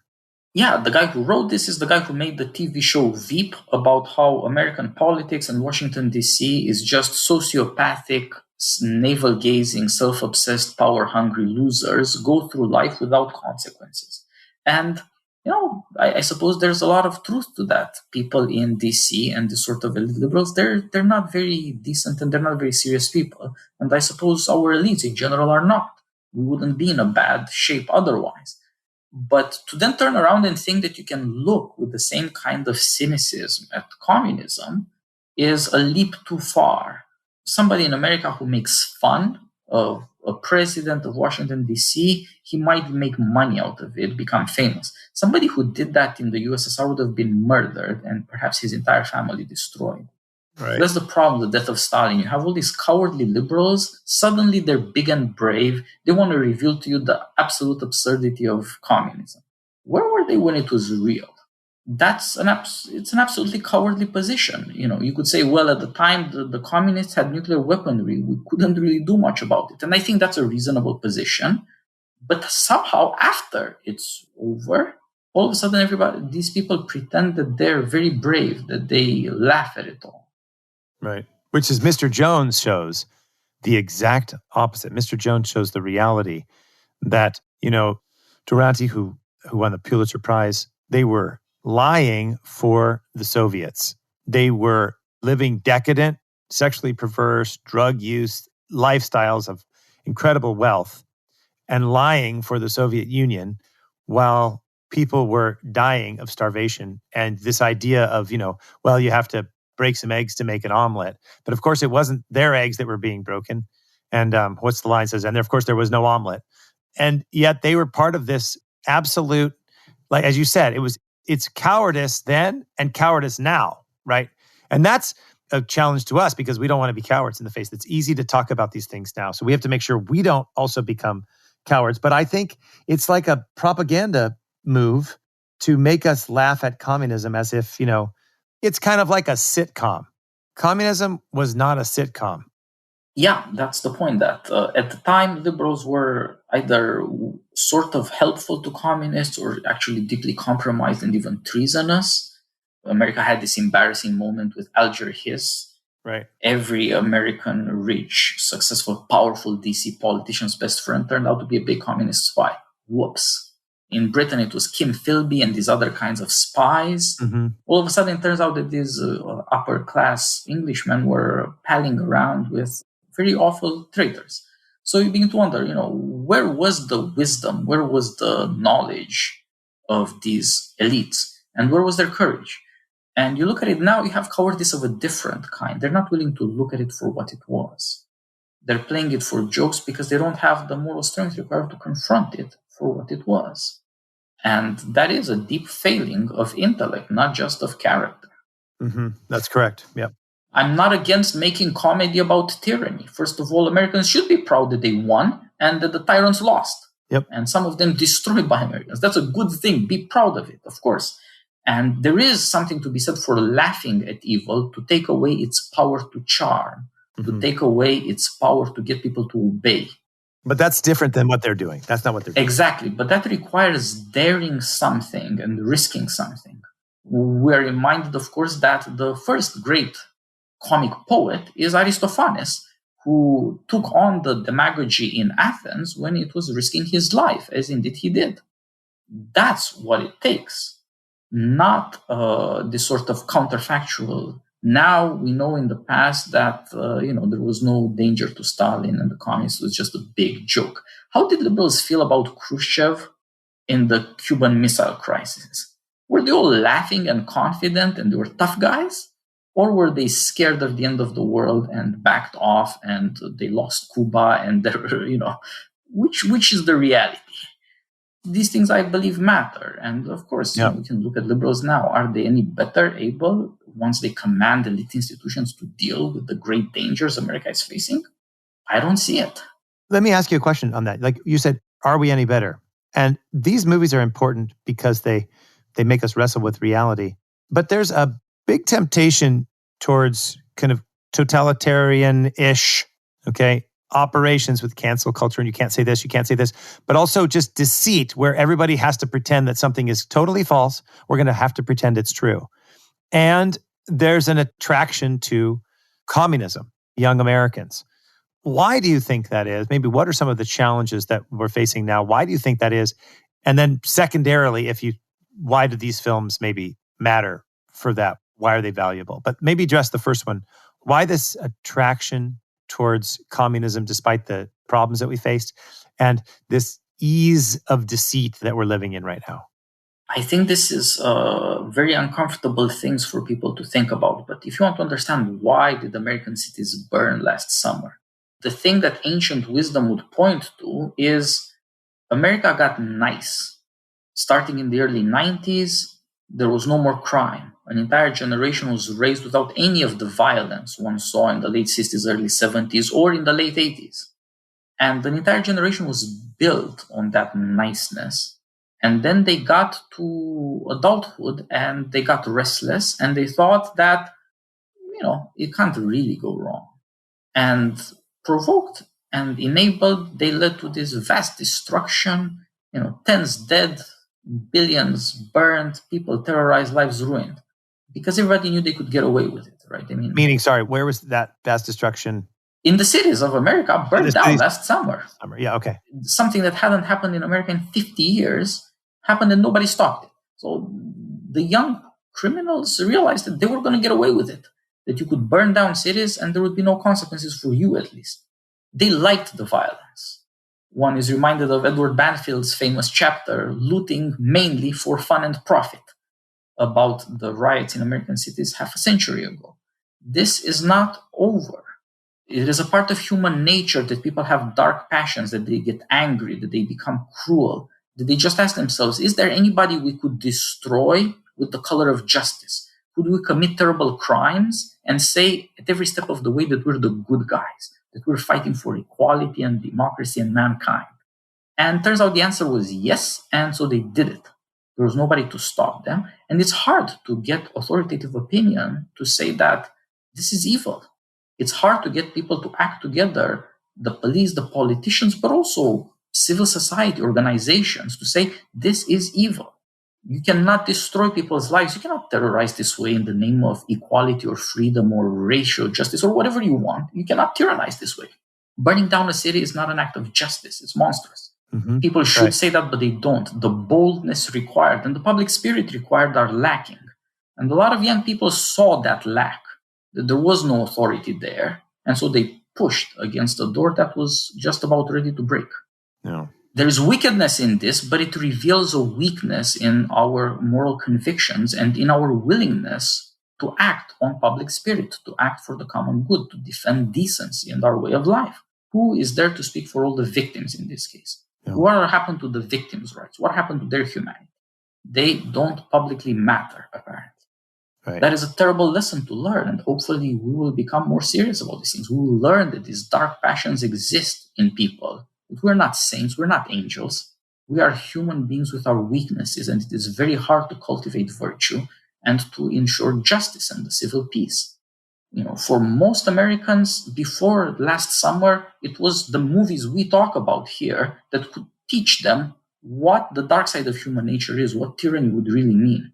What if you encourage people to do terrible things in the name of idealism? What would that look like? Right. It would be totalitarianism.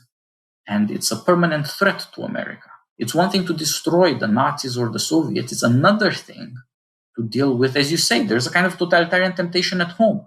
In America, you can call yourself Jacobin magazine and be applauded. Mm-hmm. The whiff of the guillotine is very egalitarian and seductive for intellectuals. Mm-hmm. And intellectuals are by definition irresponsible people. They play with words and they think words can replace reality. If somebody writes an article where they say destruction of property is not violence. Oh, dozens of dead, non-violent. All right. Right. Playing with words is not the same thing as playing with reality, but it encourages people, because you're just playing with words, to require this terrible violence in whoever is willing to commit it. Yep.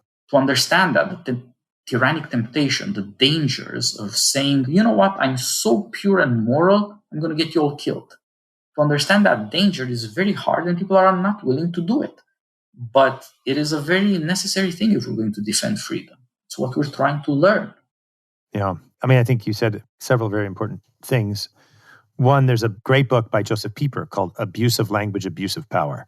And this abuse of language isn't simply semantic things. It actually has real life consequences. Second, the other point that's really important, we think totalitarianism and mob violence is something that happens in Europe in the past. But it was people like us, habituated to deceit, habituated to propaganda, habituated to failures of courage across the right and the left, who did evil things. And, St. Thomas Aquinas says something about war, that you don't want to go to war unless you really have to. So St. Thomas is not a pacifist, right? So there's just war theory. You need to go to war. Sometimes war is important, unfortunate. It's a terrible thing, but you need it. But you want to avoid it if you can, because once war happens, people will do things that they never would have done in a normal circumstance. And this is why, your point, this is why justice and seriousness matters. And I think I was listening to somebody talk the other day that America is the home of the free and the brave. But right now, we're the home of the free without the bravery. We're home of freedom without responsibility. And this is what Viktor Frankl said when he came to the United States. He said, we need the statue of responsibility, right? And this separation of freedom, and all my listeners know I talk about this. I think one of the best articulations of this is Joseph Ratzinger in Truth and Tolerance and in some of his other essays in the Regensburg Address about how freedom must be connected to truth and justice. But this question of bravery as well, like it takes courage to speak the truth because we don't want to be canceled. We don't want to be annoying. We don't want to be the bad guy. We don't want to be the bearer of bad news. But the reality is when there's abusive language, deceit that's bringing about disorder, but also violence and death, we have to stand up for the victim. And I think in the United States in the last year, we've just seen incredible amounts of deceit. I would say most on the left, but on the right, absolutely on the right, where I've said before, we can't just have, like I'm on the conservative side, obviously, but our narratives can't just be less false than the left. We actually have to take truth seriously. And propaganda and political expediency has overtaken truth. And now I'm increasingly worried that we're just in a culture of deceit and cowardice. Yeah, I think we all should be worried. Indeed, we should be serious enough to say. And about ourselves. I don't just mean other people. We're in a culture of deceit and cowardice, and I'm in that culture, which means I'm highly susceptible to deceit and cowardice. I want to say that because that's important. Yeah, I'm not just talking about exactly. others. We have to scrutinize ourselves as well. We're not above fault. We're not, going to be somehow transforming everything and then for the best. Whatever we can achieve, we should be modest in our hopes, but try very, very hard when we act. And Michael, I learned partly from this movie because I was born in and grew up in the ruins of communism. Mm-hmm. I saw what it did to people's lives after it was all over, what it means to deform people for their entire lifetime, for a generation. Yeah. Terrible things that still happen that would have been at home in these movies about the past. But also I saw that in the ruins of communism, fairly quickly, an intellectual leftism, vaguely revolutionary and none too shy, grew up anyway. That's a part of human nature that we have to reckon with. It doesn't matter how horrible communism was, even for those of us who grew up in Eastern Europe, left intellectualism will come back. Dealing with that is actually very difficult because it would require facing up to a criticism that we can almost never really face up to. We would have to say that we stand up for decency and civilization and we will act bravely. And that's hard to do. And if people don't do that, people find it very easy instead to say horrifying things in words and let other people do the violence, which is what intellectuals do. They don't do the disastrous things themselves. They egg other people on. They make excuses or apologies or indeed applaud atrocity occasionally. So the reaction to that must be a kind of moral strength of character that is rare, but also a penetrating mind that isn't easily swayed or awed by events. And these are rare at all times. Yeah. I don't have what it takes to fix these problems. I do the little that I can. But I have to say that because of how I grew up, I was for sure where the left politics ends, where the people who start talking about Jacobin and the whiff of the guillotine will end up. And I know that shamelessness and I can't stand it. But I go about saying the things I say with a conviction that I will be cancelled sooner rather than later. And I don't have much hope, I have to say, that people on the conservative side will help. I live with this trouble on a weekly basis. Can we organize something more serious in the various parts of politics and culture and associations at various levels? Are we going to do something for education, for anything that's going to be worthwhile? Well, it takes time and money and risks, and people are concerned, but they're not willing to act.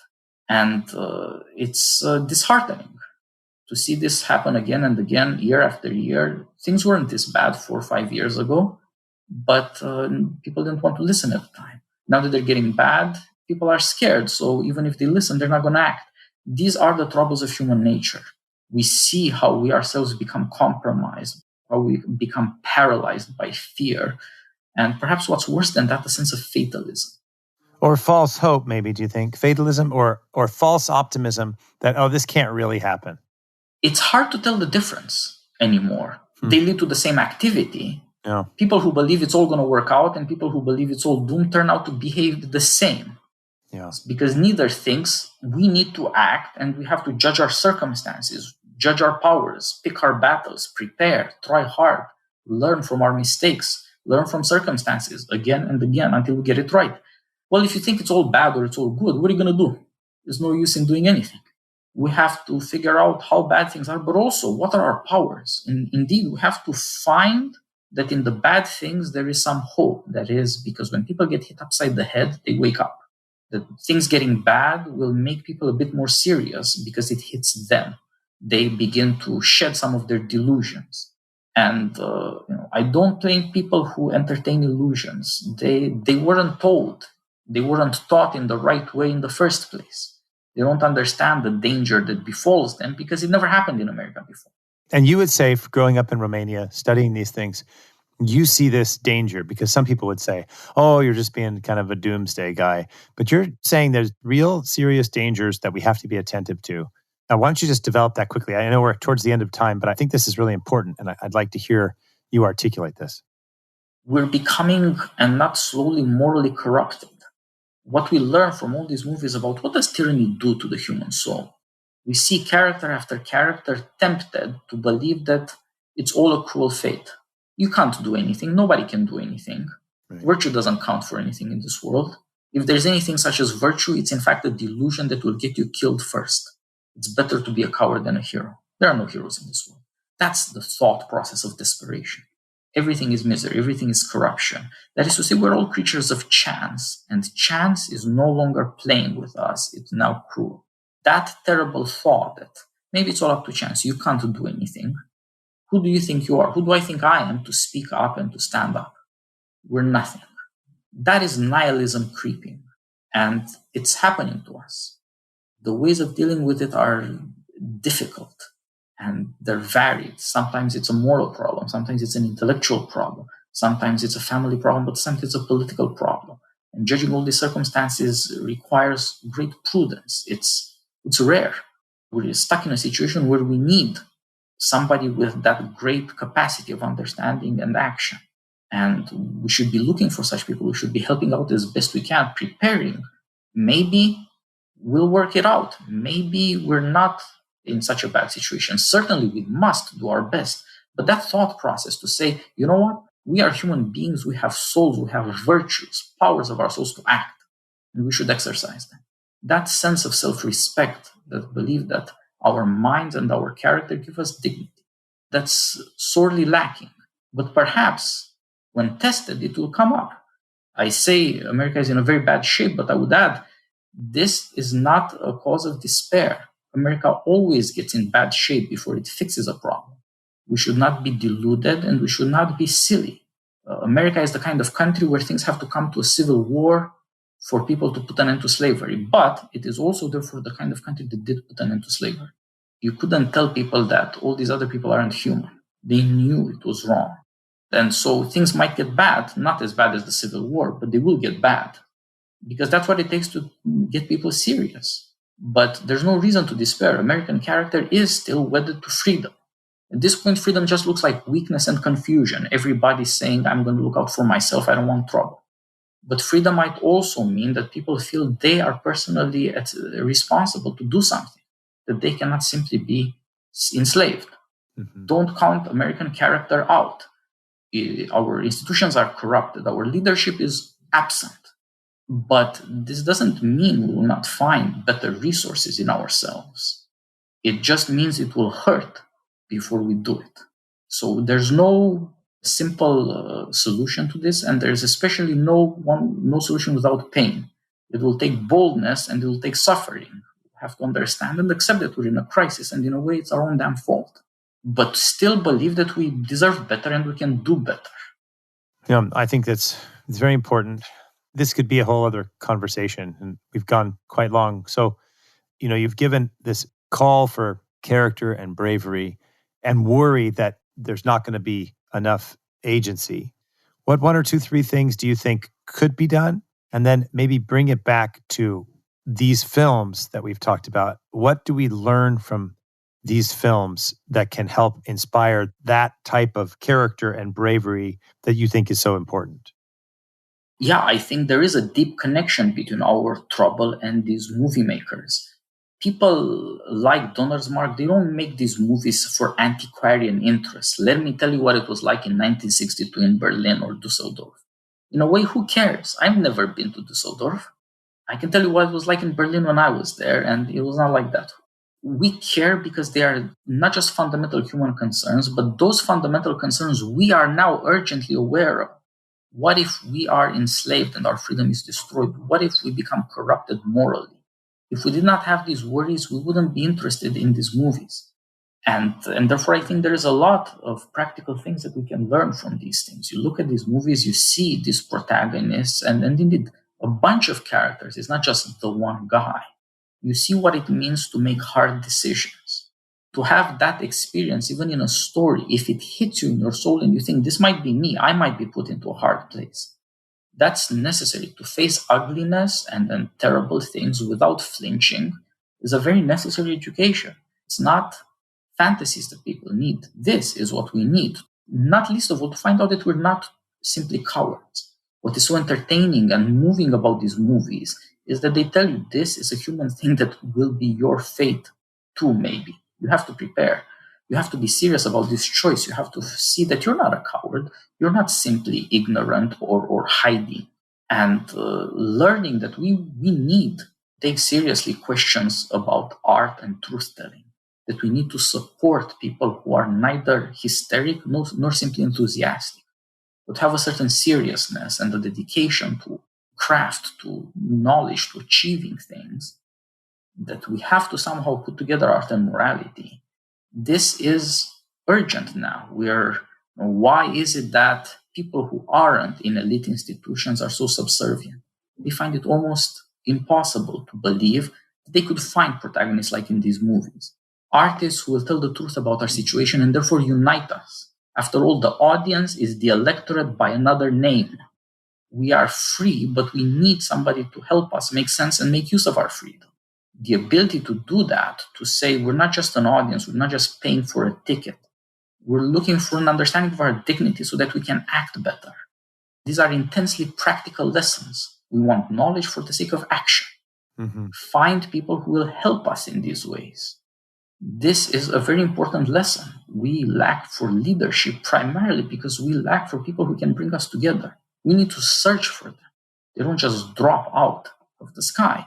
We need to look for people who have the talent and the willingness to stand up for us.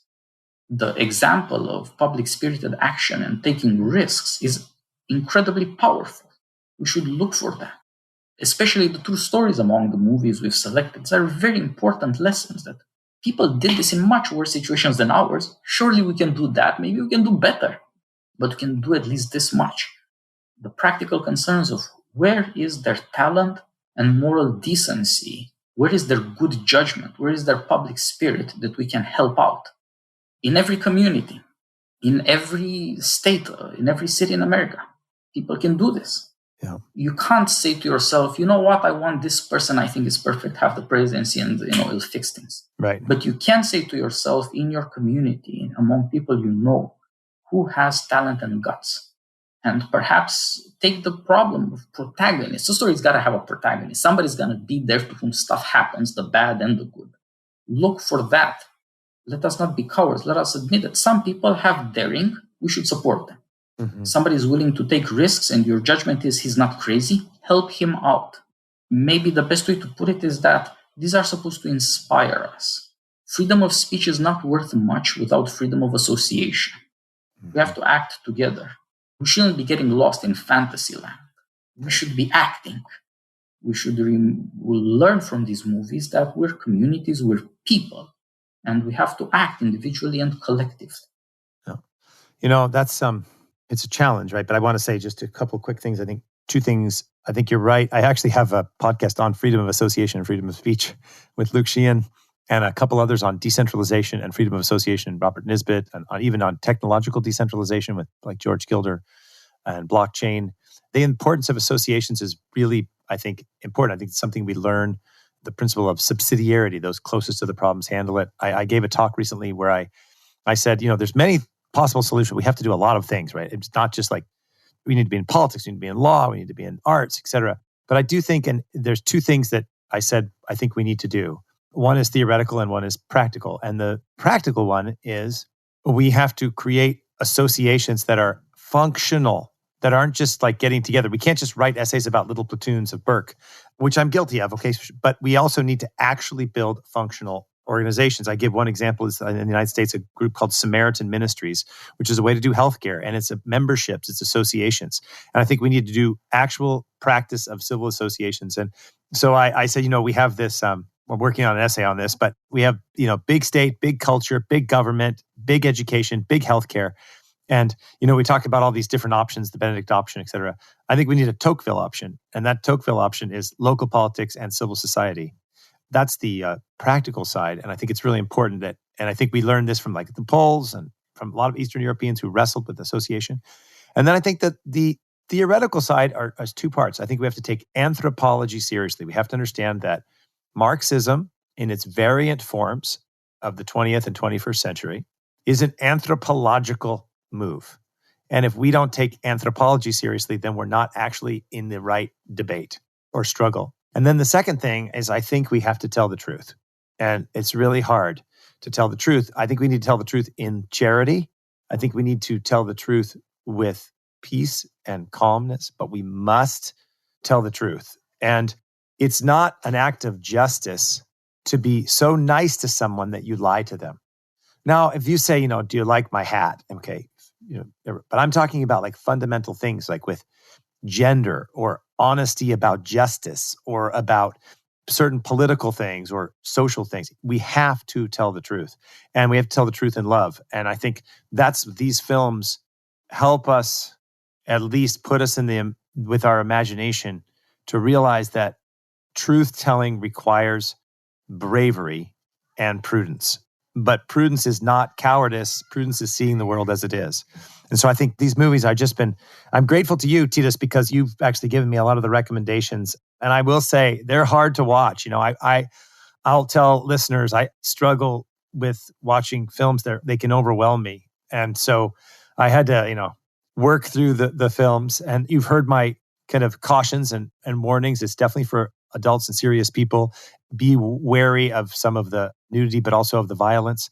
But they are such beautiful human pieces of work, of art, that I'm really grateful to you, Tita, for the introduction to some of these. And I hope you can come back on the podcast and we can talk about more films, some books, and I'll take all those recommendations that you gave and I'll put them on the show notes. So I'll put links to all these films in the show notes, links to the other things to read and the plays. Any last comments or last words or recommendations? And I really appreciate your time and I hope you'll come back. Thanks a lot for the invitation, first of all. Thanks a lot for the conversation here. We've gotten somewhat passionate about these things, but they're morally serious things. So of course, we're passionate about them. I'm glad that you're doing this and to be part of it. As soon as Flagg told me about it, I said, yes, we should be part of this. We can to inspire people and to guide them. He's a professor. I run the American Cinema Foundation. We primarily do education, teaching, guiding people. But we have to also encourage them to do things. As you say, these movies have this power over your soul that shows you this is what seriousness is like. You know this about yourself when you see these movies. That also breeds a certain confidence, which we sorely need. That I think is deeply urgent, that people do not have the confidence to say, this is right. No, that is wrong. I won't stand for it. And they need preparation for this. What we do at the American Cinema Foundation in terms of from college lectures to podcasts, everything in between, essay writing, helping out with people who write scripts, with artists, it's supposed to help people do this step by step, encourage people to be more morally serious and to have the experience of friendship between our many interlocutors who show that moral seriousness and that constancy. That not everything is fantasy or flash in the pan or just a chance. We are not leaves blown about by the wind. We can act as human beings and we can inspire each other for that reason to be more serious. That I think is absolutely necessary if we're going to have the kinds of associations we're looking for. Great. We need moral confidence, and that requires a certain preparation. Poetry can play its part. It cannot substitute for moral action. It cannot substitute for politics, but it can prepare for them and educate them. Right. People should know when they stand up to any terrible thing, how difficult it is, where they should look. We need an education about the dangers of tyranny, because we have never thought about this before. That's right. The whole point of 1776, getting freedom, or defending a freedom Americans already had in a way. Well, that in a way, in the generation, leaves you vulnerable. You think it can never be taken away. Well, it can be lost. It has been lost in other places. So it's very important for people to now get an education about this danger of tyranny and therefore the importance of moral character. Right. And we hope to be part of that. We're doing the best we can, and I'm glad to be able to do it with you. I'll be glad to return to the podcast another time, and I will, of course, be looking for the podcasts you have mentioned and then try to learn from you and your interlocutors in turn. Well, likewise. So thank you. All the best. Thank you, Titus. All the best to you, and thanks again. And so we'll talk soon.